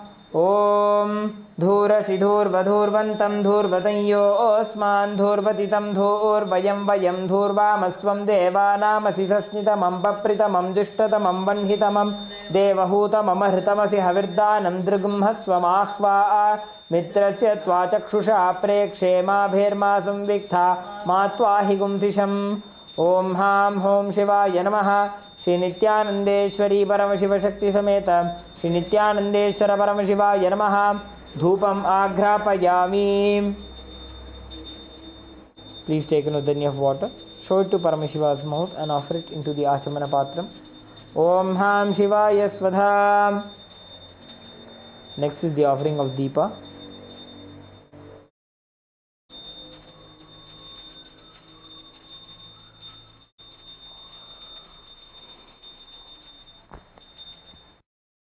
Please sprinkle some water onto the Deepa. Om Hastraya Phate. Offer a flower. Om Ham Hridayaya Namaha.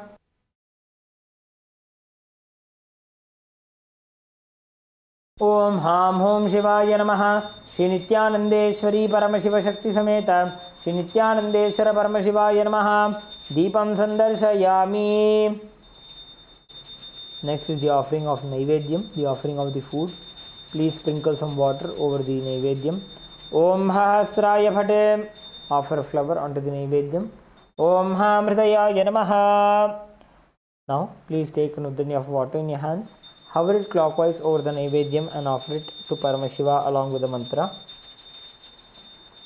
Om Ham Hom Shivaya Namaha. Shri Nithyanandeshwari Paramashiva Shakti Sameta Shri Nithyanandeshwara Paramashivaya Namaha.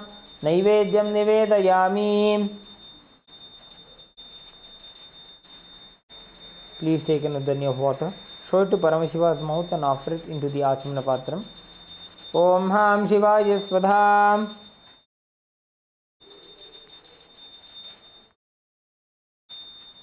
Next is the offering of Tambulam. Please take the Tambulam and offer it onto Swamiji and your Atmalinga along with the mantra. Om Ham Hom Shivaya Namaha. Shri Nithyanandeshwari Paramashiva Shakti Sameta Shri Nithyanandeshwara Paramashivaya Namaha. Naivedyam Nivedayami. Tambulam Samarpayami. Next is the offering of Aratrikam, the lit Arati. Please sprinkle some water over the Arati. Om Hastraya Phate. Offer a flower onto the Arati. Om Ham Hridayaya Namaha. Now please take the Arati in your hands and slowly wave it towards your Atmalinga along with the mantra. Arartrikam. Om Somo va etasya rajyamadatte Yo rajasan rajyo vaso me nayajate Devasuva metani havigumshi bhavanti Etavanto vai devanagum savaha Taevasmai savan prayachanti Taenah punasvante rajyaya Devasuraja bhavati Natatra suryo bhati na chandra tarakam Nema vidyuto bhati kuto yamagnihi Tameva bhantamanubhati sarvam tasya bhasa sarvamidam vibhati कर्पूरगौरं करुणावतारं संसारसारं भुजगेन्द्रहारं सदा वसन्तं हृदयारविन्दे भवं भवानी सहितं नमामि भवं भवानी सहितं नमामि भवं भवानी सहितं Namami. Om Ham Hom Shivaya Namaha. Shri Nithyanandeshwari Paramashiva Shakti Sameta Shri Nithyanandeshwara Paramashivaya Namaha. Karpura Nirajanam Sandarshayami. Next is the offering of Pushpanjali. Please take a few flowers. Hold your hands in the Anjali Mudra and offer the flowers onto your Atmalinga by the end of the mantra. Om Ham Hom Shivaya Namaha. Shri Nithyanandeshwari Paramashiva Shakti Sameta Shri Nithyanandeshwara Paramashivaya Namaha. Pushpanjalim Samarpayami. Now we request all the participants to perform the Gayatri Mantra Japa, holding the Yajnopavita around your thumb, around your right thumb. Cover your hand with a cloth and perform the Gayatri Mantra Japa 11 times internally.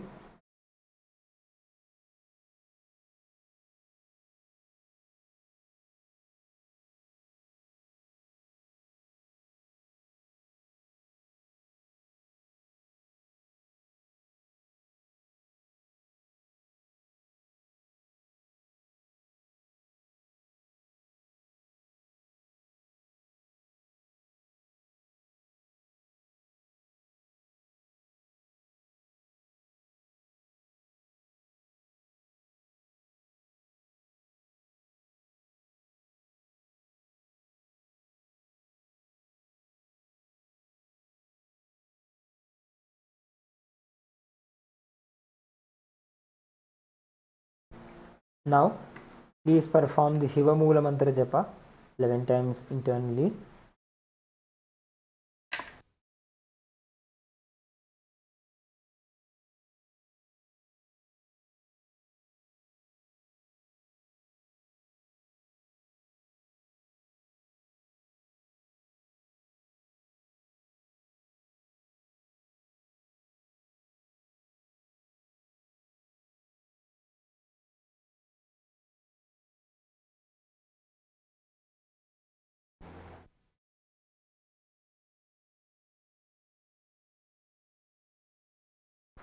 Now, please take some flowers, akshata and the durva grass in your right hand.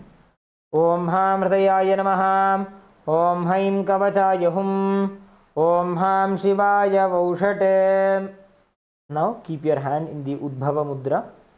That is, keeping your middle finger, ring finger and little finger closed with your index finger pointed out. Holding the flowers and some water in your right palm, offer the flowers and water onto your Atmalinga by the end of the mantra. Om Yat Kinchit Karma Devesha Sada Sukritadushkritam Tanme Shiva Padasthasya Bhungshakshapaya Shankara Shivo Data Shivo Bhokta Shiva Sarvamidam Jagatam Shivo Yajati Sarvatra Yashiva Sohamevatu. Om Ham Hum Shivaya Namaha. Please offer the flowers and the water onto your Atmalinga. Now we'll again perform the Tattvachamanam.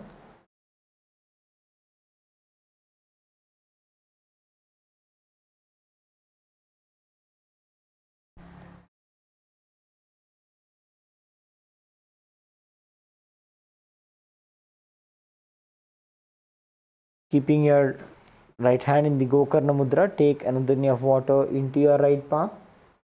Sip the water from the base of the right palm along with the mantra. Om Atmatattvam Shodhayami Svadha.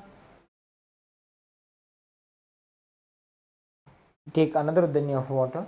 Om Vidyatattvam Shodhayami Svadha. Please take another knee of water. Om Shivatattvam Shodhayami Svadha. With the base of the right thumb, wipe your lips twice. Om Ham Hridayaya Namaha. Again wash your hand.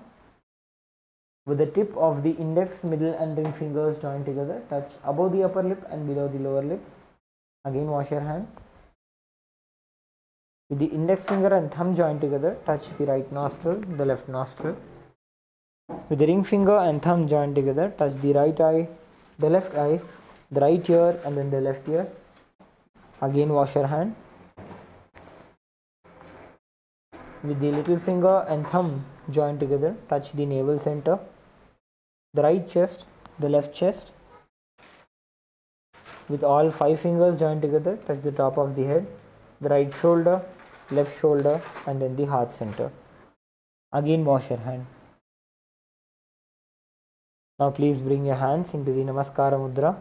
Let us conclude with the Purna Mantra. Om Purnamadah Purnamidam Purnat Purnamudachyate Purnasya Purnamadaya Purnameva Vashishyate. Om Shanti Shanti Shanti Harihi Om Tat Sat. Sarvam Bhagavat Shri Nithyananda Paramashiva Padukarpanamastu. Om Nithyanandam.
Around 5,000 years ago, at the end of Mahabharat War, the ancient enlightened Hindu civilization consisted of 10,000 Hindu traditions, or sampradayas, that existed in 56 Hindu nations, 200 Hindu kingdoms, 1,700 Hindu provinces that covered more than 6 million kilometers square of Asia. The Supreme Pontiff of Hinduism, SPH, Bhagavan Sri Nithyananda Paramashivoham, is the reviver of Kailasa, this ancient enlightened Hindu civilizational nation. Kailasa is an unbroken cultural, religious, historical, civilizational, and sovereign continuation and revival of multiple of these historical Hindu sovereign states and Hindu ecclesiastical entities. The unbroken continuity of these ancient Hindu nations through Kailasa results in the legal recognition of Kailasa as per the international customary law, particularly the doctrine of continuity. The international law, the doctrine of continuity, implies that upheavals and revolutions within a country, changes in government, territorial adjustments, measures taken during military occupation, or other internal transformations do not negate the existence of the country, do not affect the legal personality and international obligations of the country or state.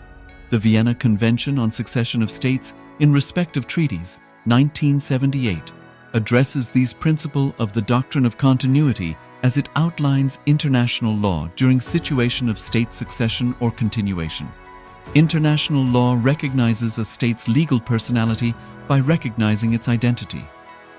This perspective extends even during the period when the given state or country is annexed or occupied by a foreign power. Even in such cases, the legal personality of the state is considered to persist, enabling its subsequent re-establishment. Historical examples dating back to the 18th century include cases like Portugal and Genoa that were re-established after the Vienna Congress of 1815. More recent examples include countries such as Poland, Ethiopia, Czechoslovakia, Albania, and Austria that were re-established after World War II. Even when a nation is deprived of its territory, the nation continues to exist. Its sovereignty and international legal personality continues to persist. The Dalai Lama, as the spiritual and temporal leader of Tibet, exemplifies this principle. In 1959, the Dalai Lama was exiled and forced to flee. Despite the challenges faced, the Dalai Lama continues to advocate for the preservation of Tibetan culture and garners worldwide support for Tibetan autonomy on the global stage. Similarly, from 1309 to 1376, the Pope of Catholicism had been in exile in Avignon. Despite this, he was recognized as the head of state as well as head of the church and given full privileges of the position after their return to Rome. Even in 1861, much of the papal territories had been lost, leaving the Pope with no sovereign territory other than the papal residence and related buildings. Yet his temporal powers were still acknowledged. He was recognized as a head of state, and later, the Lateran Treaty of 1929 formally re-established papal sovereignty over the Vatican City. The Sovereign Order of Malta further exemplifies this principle, retaining international recognition as a sovereign entity despite the permanent loss of their territory upon Napoleon's invasion in June 1798. Despite such permanent loss of territory, the sovereignty and the international legal personality of the Sovereign Order of Malta continue to persist. Much later in 1894, the order settled in Rome and acquired two properties, the Magistral Palace and the Magistral Villa that received extraterritorial status. Today, the order maintains diplomatic relations with 112 countries, issues its own diplomatic passports, currency, stamps, and vehicle registration plates, and has been granted observer status in the United Nations. All these examples of state re-establishment illustrate the principle of continuity of states, as per international law, that a state's legal personality persists over time. A nation continues to exist even after a complete loss of territory. A far more striking example is of the oceanic countries, which are under the threat of their entire nation being drowned and submerged due to rising sea levels owing to global warming. In response to such existential threat of climate change, Pacific Island nations, including Tuvalu, have enacted constitutional amendments and made international declarations affirming that their nation and their sovereign rights will continue to persist, despite their entire territory being lost to the sea. This proactive stance is highlighted in the Constitution of Tuvalu Act 2023, and the Pacific Islands Forum Declaration of 2021. The Supreme Pontiff of Hinduism, Bhagavan Sri Nithyananda Paramashivoham, through the line of succession is the present 203rd Emperor of the Hindu sovereign kingdom of Surangi Samrajya. He was crowned on the 31st of December 2004 at the age of 26. Thus, by very same principles of the doctrine of continuity, through which the international legal personality of Portugal, Genoa, Poland, Ethiopia, Czechoslovakia, Albania, Austria, Vatican, Tibet, Sovereign Order of Malta, and several other nations has been recognized despite having undergone a period of exile, annexation, occupation by a foreign power, or despite loss of territory. The SPH Nithyananda Paramashivoham, through well-established legal and historical facts about the Hindu sovereign state of the Surangi Samrajyam, derives all sovereign rights and powers of the royal lineage of the Surangi Samrajyam as its 203rd sovereign emperor, from his inheritance and continuation of the unbroken succession of the kingdom of Surya Vamsa Surangi Samrajyam Sarvanapitha. Surya Vamsa Surangi Samrajyam, through unification with 20 other sovereign Hindu states and sovereign ecclesiastical, historical entities, became part of the United States of Kailasa, which thus became a sovereign, independent juridical state, with the SPH Nithyananda Paramashivoham as the sovereign. Just as how the oceanic nations like Tuvalu have safeguarded their sovereignty from the existential threat of total submersion by amending their constitution and asserting that their sovereignty will persist regardless of the loss of their territory, Kailasa, which is a sovereign continuation of 21 sovereign Hindu states and sovereign ecclesiastical historical entities, is also reviving and continuing the Kumari Kandam Hindu nations that got submerged. As per the doctrine of continuity, these facts imply that the Kailasa's statehood is recognized by international law and manifests as a natural outcome of well-established historical legal facts. Share your time, talent, and treasure. Become part of Kailasa. Sign up as an eCitizen https://kailasa.ecitizen.info.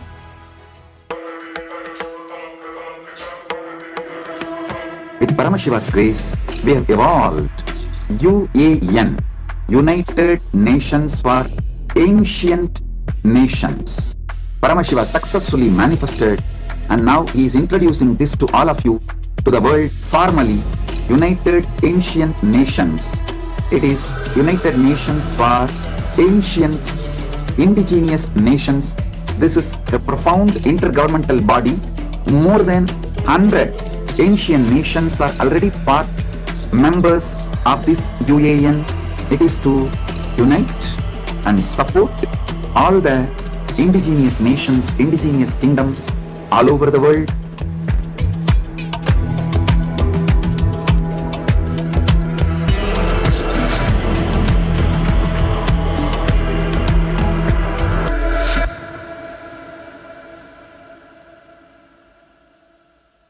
Around 5,000 years ago, at the end of Mahabharat War, the ancient enlightened Hindu civilization consisted of 10,000 Hindu traditions, or sampradayas, that existed in 56 Hindu nations, 200 Hindu kingdoms, 1,700 Hindu provinces that covered more than 6 million kilometers square of Asia. The Supreme Pontiff of Hinduism, SPH, Bhagavan Sri Nithyananda Paramashivoham, is the reviver of Kailasa, this ancient enlightened Hindu civilizational nation. Kailasa is an unbroken cultural, religious, historical, civilizational, and sovereign continuation and revival of multiple of these historical Hindu sovereign states and Hindu ecclesiastical entities. The unbroken continuity of these ancient Hindu nations through Kailasa results in the legal recognition of Kailasa as per the international customary law, particularly the doctrine of continuity. The international law, the doctrine of continuity, implies that upheavals and revolutions within a country, changes in government, territorial adjustments, measures taken during military occupation, or other internal transformations do not negate the existence of the country, do not affect the legal personality and international obligations of the country or state. The Vienna Convention on Succession of States in respect of treaties, 1978, addresses these principles of the doctrine of continuity as it outlines international law during situation of state succession or continuation. International law recognizes a state's legal personality by recognizing its identity. This perspective extends even during the period when the given state or country is annexed or occupied by a foreign power.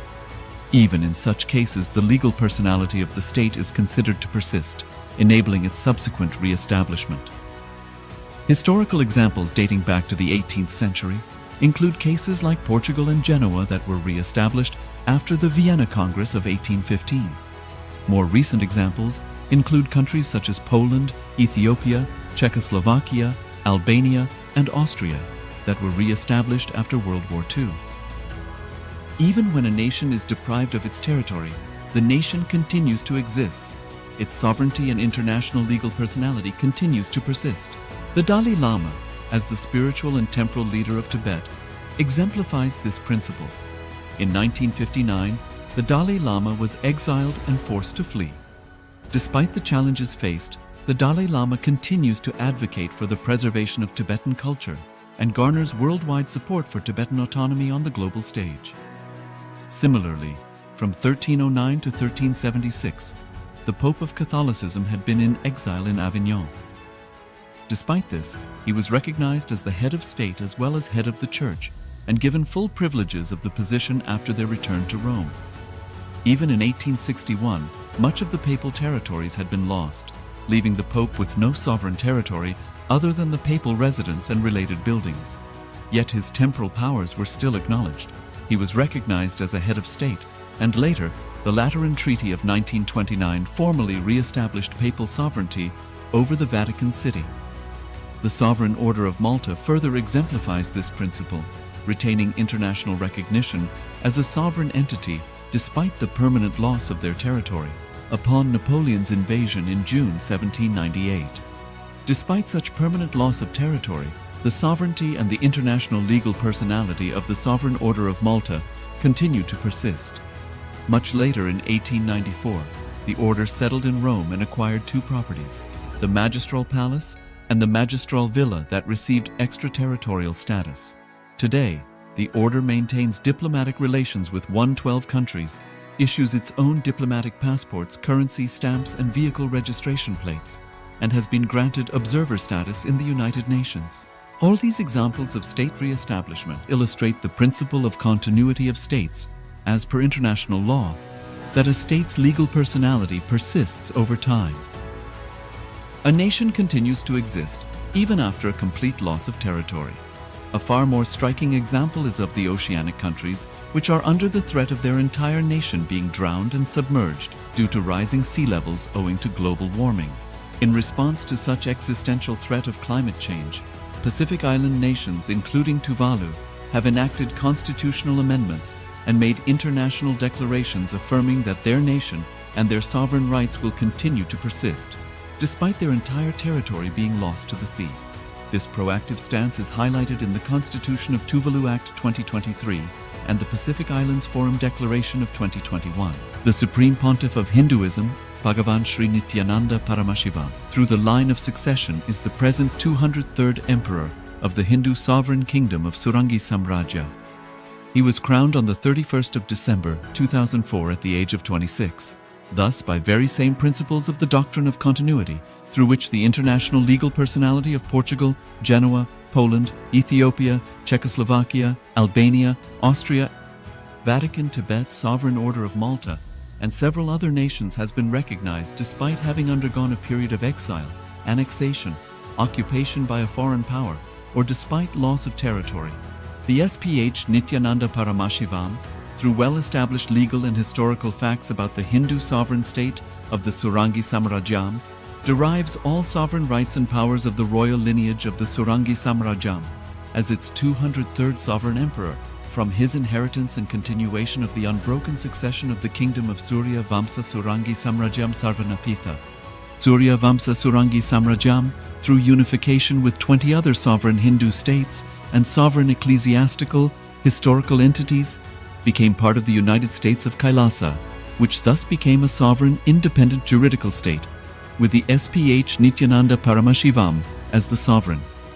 Just as how the oceanic nations like Tuvalu have safeguarded their sovereignty from the existential threat of total submersion by amending their constitution and asserting that their sovereignty will persist regardless of the loss of their territory, Kailasa, which is a sovereign continuation of 21 sovereign Hindu states and sovereign ecclesiastical historical entities, is also reviving and continuing the Kumari Kandam Hindu nations that got submerged. As per the doctrine of continuity, these facts imply that the Kailasa's statehood is recognized by international law and manifests as a natural outcome of well-established historical legal facts. Share your time, talent, and treasure. Become part of Kailasa. Sign up as an eCitizen https://kailasa.ecitizen.info.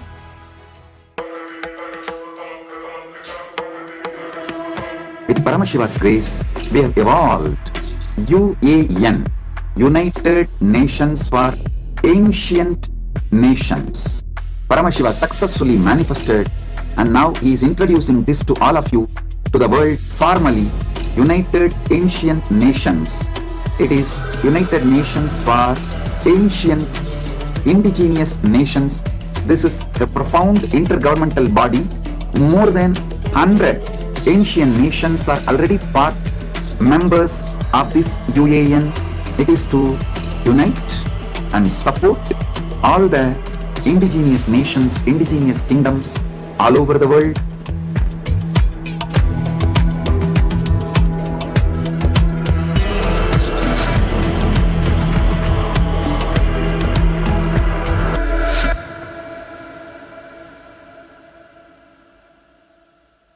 Around 5,000 years ago, at the end of Mahabharat War, the ancient enlightened Hindu civilization consisted of 10,000 Hindu traditions, or sampradayas, that existed in 56 Hindu nations, 200 Hindu kingdoms, 1,700 Hindu provinces that covered more than 6 million kilometers square of Asia. The Supreme Pontiff of Hinduism, SPH, Bhagavan Sri Nithyananda Paramashivoham, is the reviver of Kailasa, this ancient enlightened Hindu civilizational nation.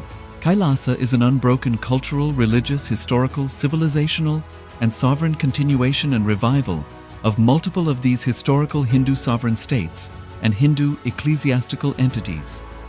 The unbroken continuity of these ancient Hindu nations through Kailasa results in the legal recognition of Kailasa as per the international customary law, particularly the doctrine of continuity.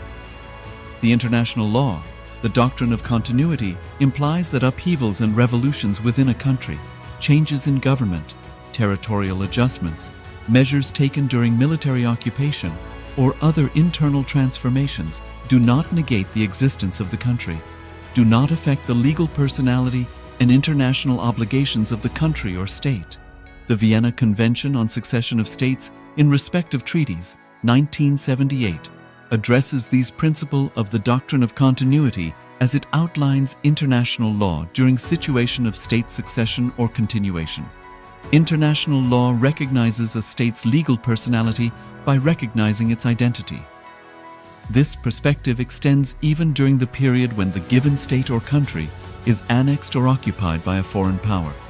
Even in such cases, the legal personality of the state is considered to persist, enabling its subsequent re-establishment. Historical examples dating back to the 18th century include cases like Portugal and Genoa that were re-established after the Vienna Congress of 1815. More recent examples include countries such as Poland, Ethiopia, Czechoslovakia, Albania, and Austria that were re-established after World War II. Even when a nation is deprived of its territory, the nation continues to exist. Its sovereignty and international legal personality continues to persist. The Dalai Lama, as the spiritual and temporal leader of Tibet, exemplifies this principle. In 1959, the Dalai Lama was exiled and forced to flee. Despite the challenges faced, the Dalai Lama continues to advocate for the preservation of Tibetan culture and garners worldwide support for Tibetan autonomy on the global stage. Similarly, from 1309 to 1376, the Pope of Catholicism had been in exile in Avignon. Despite this, he was recognized as the head of state as well as head of the church and given full privileges of the position after their return to Rome. Even in 1861, much of the papal territories had been lost, leaving the Pope with no sovereign territory other than the papal residence and related buildings. Yet his temporal powers were still acknowledged. He was recognized as a head of state and later The Lateran Treaty of 1929 formally re-established papal sovereignty over the Vatican City. The Sovereign Order of Malta further exemplifies this principle, retaining international recognition as a sovereign entity despite the permanent loss of their territory upon Napoleon's invasion in June 1798. Despite such permanent loss of territory, the sovereignty and the international legal personality of the Sovereign Order of Malta continue to persist. Much later in 1894, the order settled in Rome and acquired two properties, the Magistral Palace and the Magistral Villa that received extraterritorial status. Today, the order maintains diplomatic relations with 112 countries, issues its own diplomatic passports, currency, stamps, and vehicle registration plates, and has been granted observer status in the United Nations. All these examples of state re-establishment illustrate the principle of continuity of states, as per international law, that a state's legal personality persists over time. A nation continues to exist even after a complete loss of territory.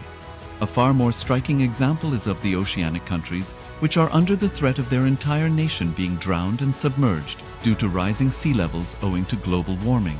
In response to such existential threat of climate change, Pacific Island nations, including Tuvalu, have enacted constitutional amendments and made international declarations affirming that their nation and their sovereign rights will continue to persist, despite their entire territory being lost to the sea.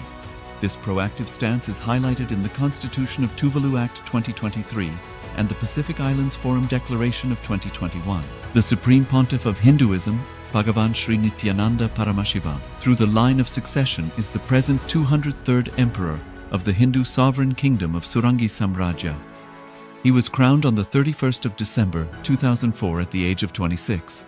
Thus, by very same principles of the doctrine of continuity, through which the international legal personality of Portugal, Genoa, Poland, Ethiopia, Czechoslovakia, Albania, Austria, Vatican, Tibet, Sovereign Order of Malta, and several other nations has been recognized despite having undergone a period of exile, annexation, occupation by a foreign power, or despite loss of territory. The SPH Nithyananda Paramashivoham, through well-established legal and historical facts about the Hindu sovereign state of the Surangi Samrajyam, derives all sovereign rights and powers of the royal lineage of the Surangi Samrajyam as its 203rd sovereign emperor, from his inheritance and continuation of the unbroken succession of the kingdom of Surya Vamsa Surangi Samrajyam Sarvanapitha.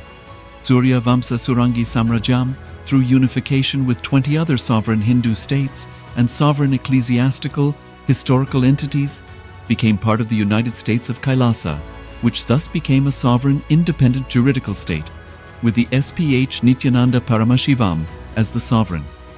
Just as how the oceanic nations like Tuvalu have safeguarded their sovereignty from the existential threat of total submersion by amending their constitution and asserting that their sovereignty will persist regardless of the loss of their territory, Kailasa, which is a sovereign continuation of 21 sovereign Hindu states and sovereign ecclesiastical historical entities, is also reviving and continuing the Kumari Kandam Hindu nations that got submerged. As per the doctrine of continuity, these facts imply that the Kailasa's statehood is recognized by international law and manifests as a natural outcome of well-established historical legal facts. Share your time, talent, and treasure. Become part of Kailasa. Sign up as an eCitizen https://kailasa.ecitizen.info.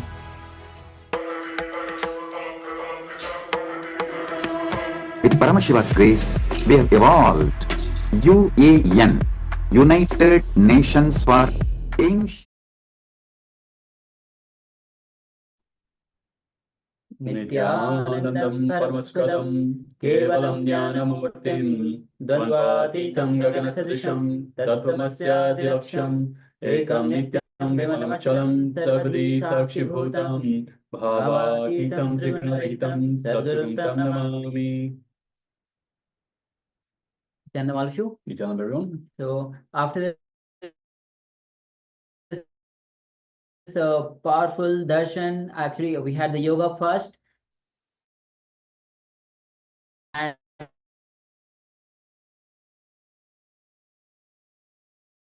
the puja. Puja is someone says that puja is the way to pretend puja. Let's take one. If you want to share Meanwhile, let's welcome all the participants who are with us as of now. Ma Parabrahma Swarupini, Nithyanandam. Nithyananda. Ma Jnana Pradata, Nithyananda. Yes, Mahagan Jnana Pradata, Nithyanandam. We have Ma Yuan Kevin, Nithyanandam. Nithyananda. Ma Yang Yan Hong, Nithyanandam. Nithyananda. Ma Shai Yu Wang, Nithyanandam. Nithyananda. Ma Xiao Zhang Ji Hao, Nithyanandam. Nithyananda.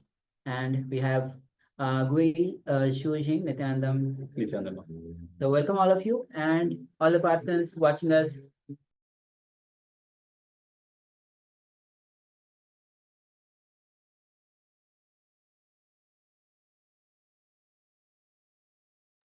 All the participants watching us on YouTube and various other social media platform. Welcome to today's day 3rd of the Paramashivoham. So with this, we'll be now directly entering into the power manifestation. So let's get ready to enter into the power manifestation. We'll be manifesting the power of third eye, seeing picture blindfolded. So before entering into that, let's enter into the SUPREME. Kapalantarmano yasya tishtanmilitalochanaha kramena manasodharyat lakshaye lakshamattamam. Paramashiva says, by fixing the mind on the inner space within the crown center and sitting stably without any movement, having the eyes closed in succession, by that stability of the mind and the inner space through the power of third eye, one directly sees the ultimate goal, Laksham, by having the vision beyond the sight that reveals any object or place, attaining the space of oneness with the source, Paramashiva. So with this, let's get ready to enter into the power manifestation. You can sit with your head, neck, spine in a straight line, cover your eyes, and let's get ready to enter into the power manifestation. Yes, first of all, requesting everyone to please switch on your cameras. So requesting you please switch on your cameras, be available in the camera frame. And so for those of you on two-way, and let us get ready for this power manifestation. Also, let us know when you're ready, once you have gathered your eye bands or any piece of cloth that you can tie around your eyes. Let us know so we can get started.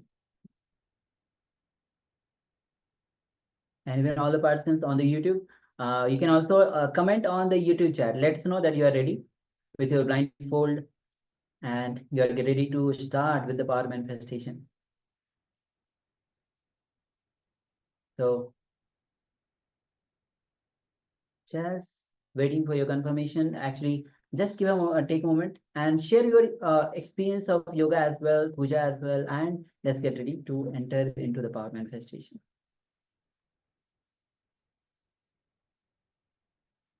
All right. So with this, let's enter into the power manifestation. You can sit with your head, neck, spine, and straight line. Cover your eyes now, and remember Swamiji in your inner space.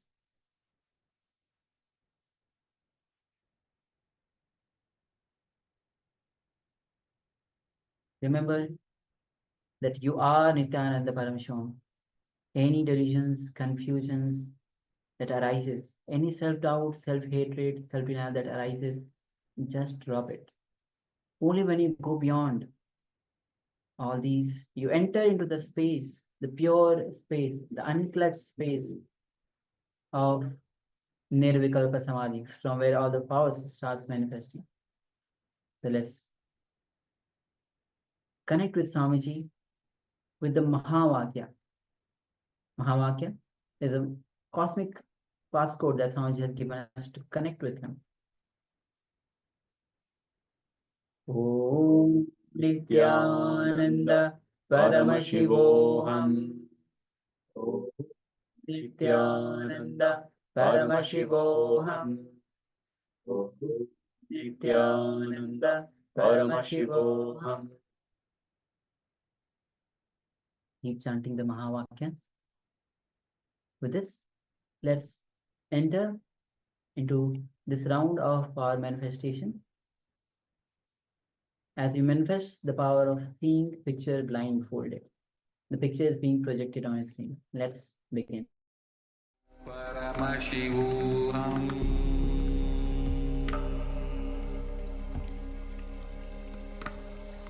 Om Nithyananda Paramashivoham.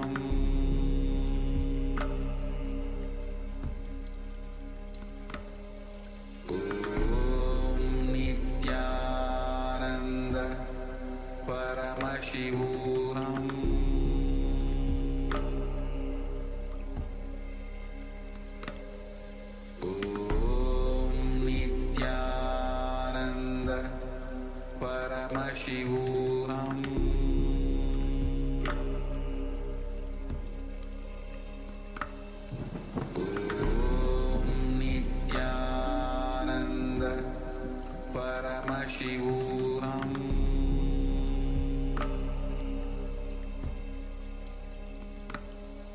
Om Nithyananda Paramashivoham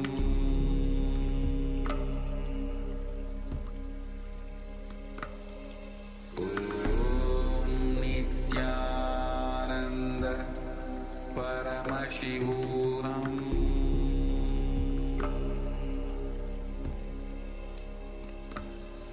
Om Nithyananda Paramashivoham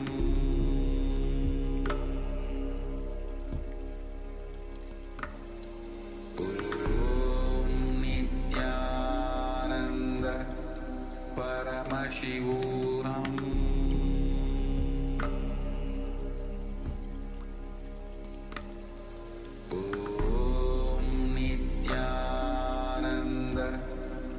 Paramashivoham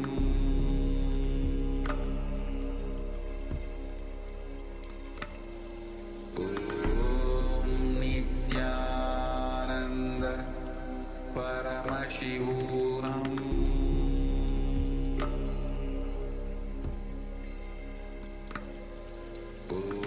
Om Nithyananda Paramashivoham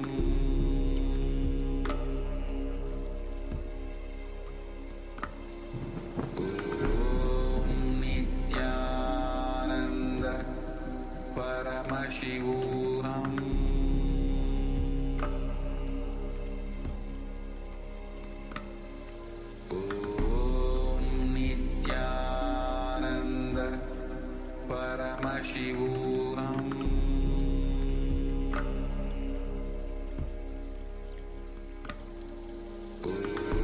Om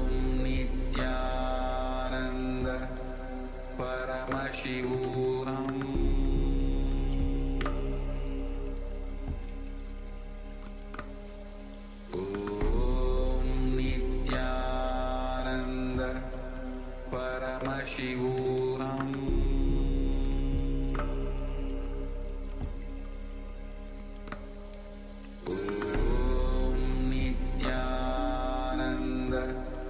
Paramashivoham Om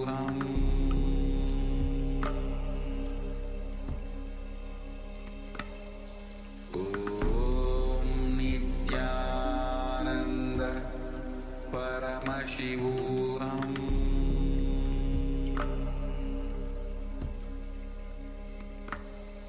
Om Nithyananda Paramashivoham Paramashivoham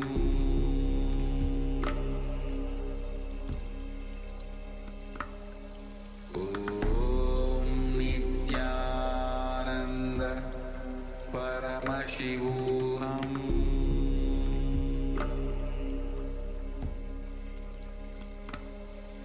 Om Nithyananda Paramashivoham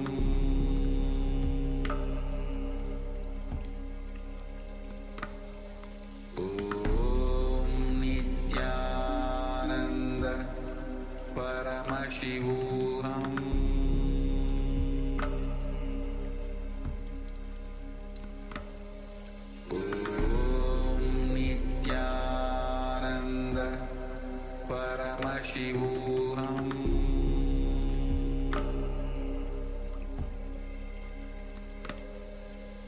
Om Nithyananda Paramashivoham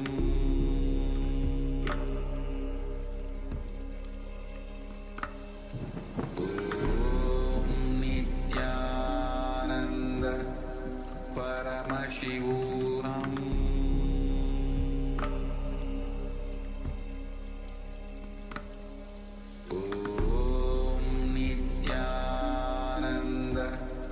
Paramashivoham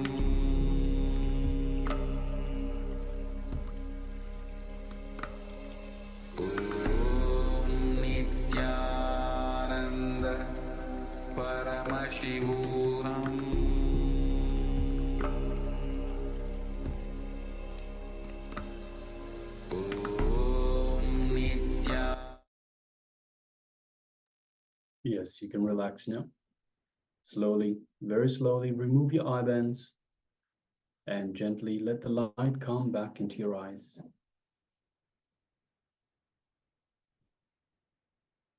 And once the light has adjusted for your eyes once again, take a moment and share with us what was revealed to you in your third eye. Give us the details of the image that we displayed for you for this round of power manifestation.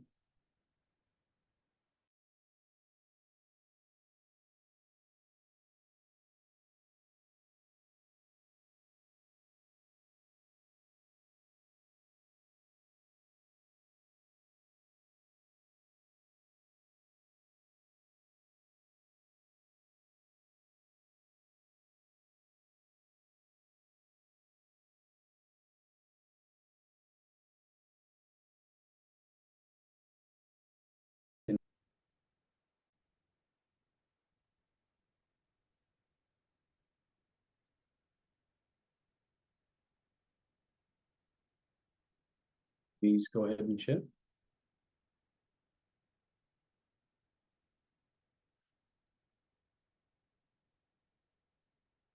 And once again, requesting everyone with the cameras switched off, please switch on your cameras.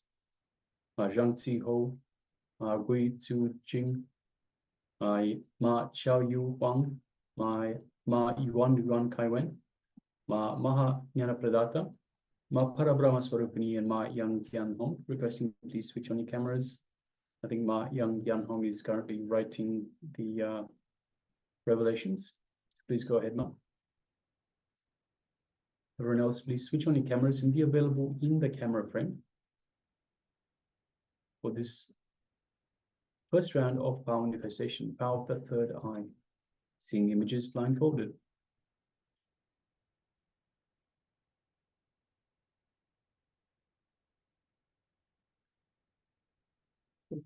Just keep on sharing. Then we'll be entering into the verification. We'll be projecting the image on your screen so that you can verify.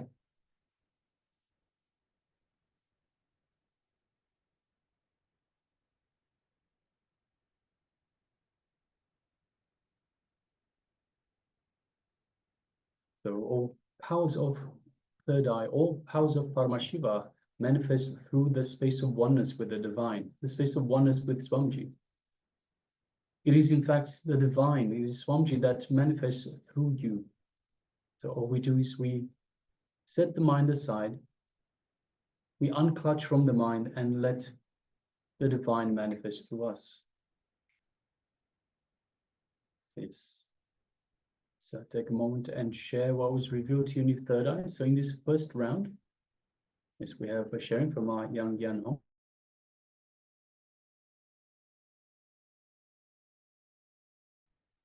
Yes, must say that I saw long the demeanor of the goddesses.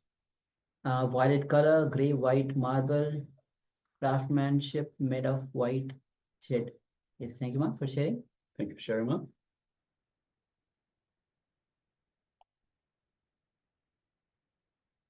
So if you're still sharing, please continue to do so. Meanwhile, let us get ready and we'll share with you the image that we have displayed for you.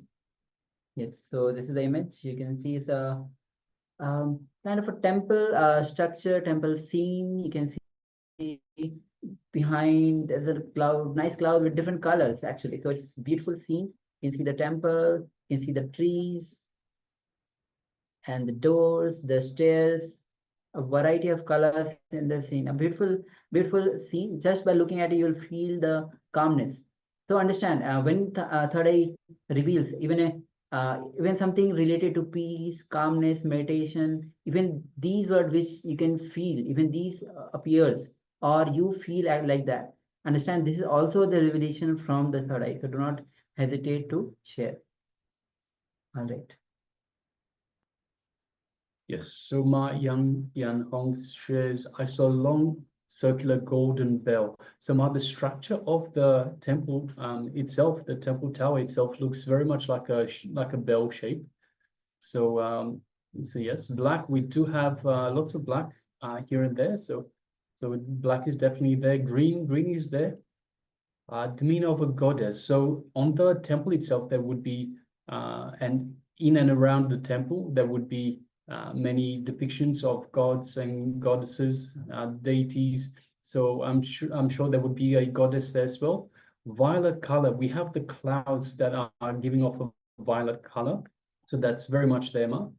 Craftsmanship made of white jade. So the craftsmanship is very delicate. I don't know about the white jade, but there is definitely a lot of craftsmanship, a lot of detail that has gone into these temples. So yes, thank you very much for sharing, Ma. Congratulations for manifesting. Yes, so with this, we'll be entering into the second round of this power manifestation. Yes, so requesting everyone to once again put on the eye-bands and let's get ready for the second round of seeing the image blindfolded. So let's put on the eye-bands once again. And once again, requesting everyone to please switch on your cameras and be available for this power manifestation.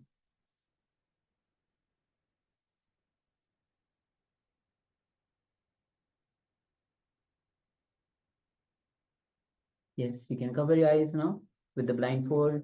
And if you don't have the blindfold, you can use any piece of the cloth to cover your eyes.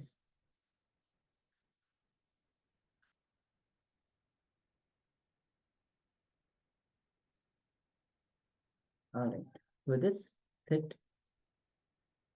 Yes, you can sit comfortably with the head, neck, and spine in a straight line.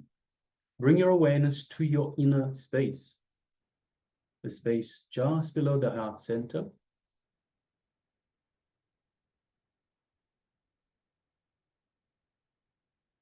This is the space that Swamiji has initiated us in to connect to him, to connect to the divine, to be in the space of oneness with the divine. So let us connect to Swamiji. Let us remember Swamiji in our inner space. Let us remember everything Swamiji is, everything Swamiji represents, everything Swamiji means to us in our inner space. Let's remember all the memories, all the good memories that we cherish with Swamiji. Let us remember all of that in our inner space.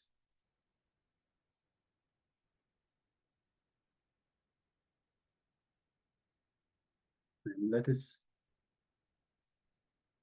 connect to Swamiji. Let us feel the space of oneness with Swamiji in our inner space. Just take a moment and feel all of that in your inner space. You are one with Swamiji, Supreme Pontiff of Hinduism, living avatar, an incarnation of Paramashiva himself, embodiment of the divine.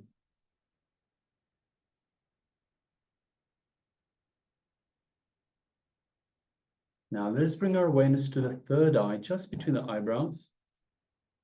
And let us gaze through the third eye into Swamiji's third eye. So let us visualize Swamiji in our third eye and gaze lightly from our third eye into Swamiji's third eye. Don't concentrate, don't strain yourself, just the way you would look at a flower. Gaze into Swamiji's third eye.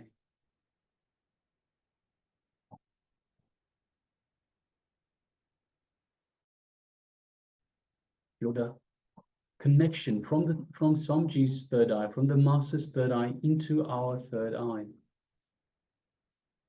You feel a light build up of energy in your third eye as Swamiji is awakening and energizing your third eye.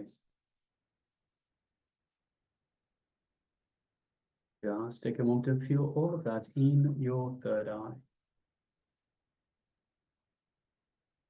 Now let's start chanting Mahavakya.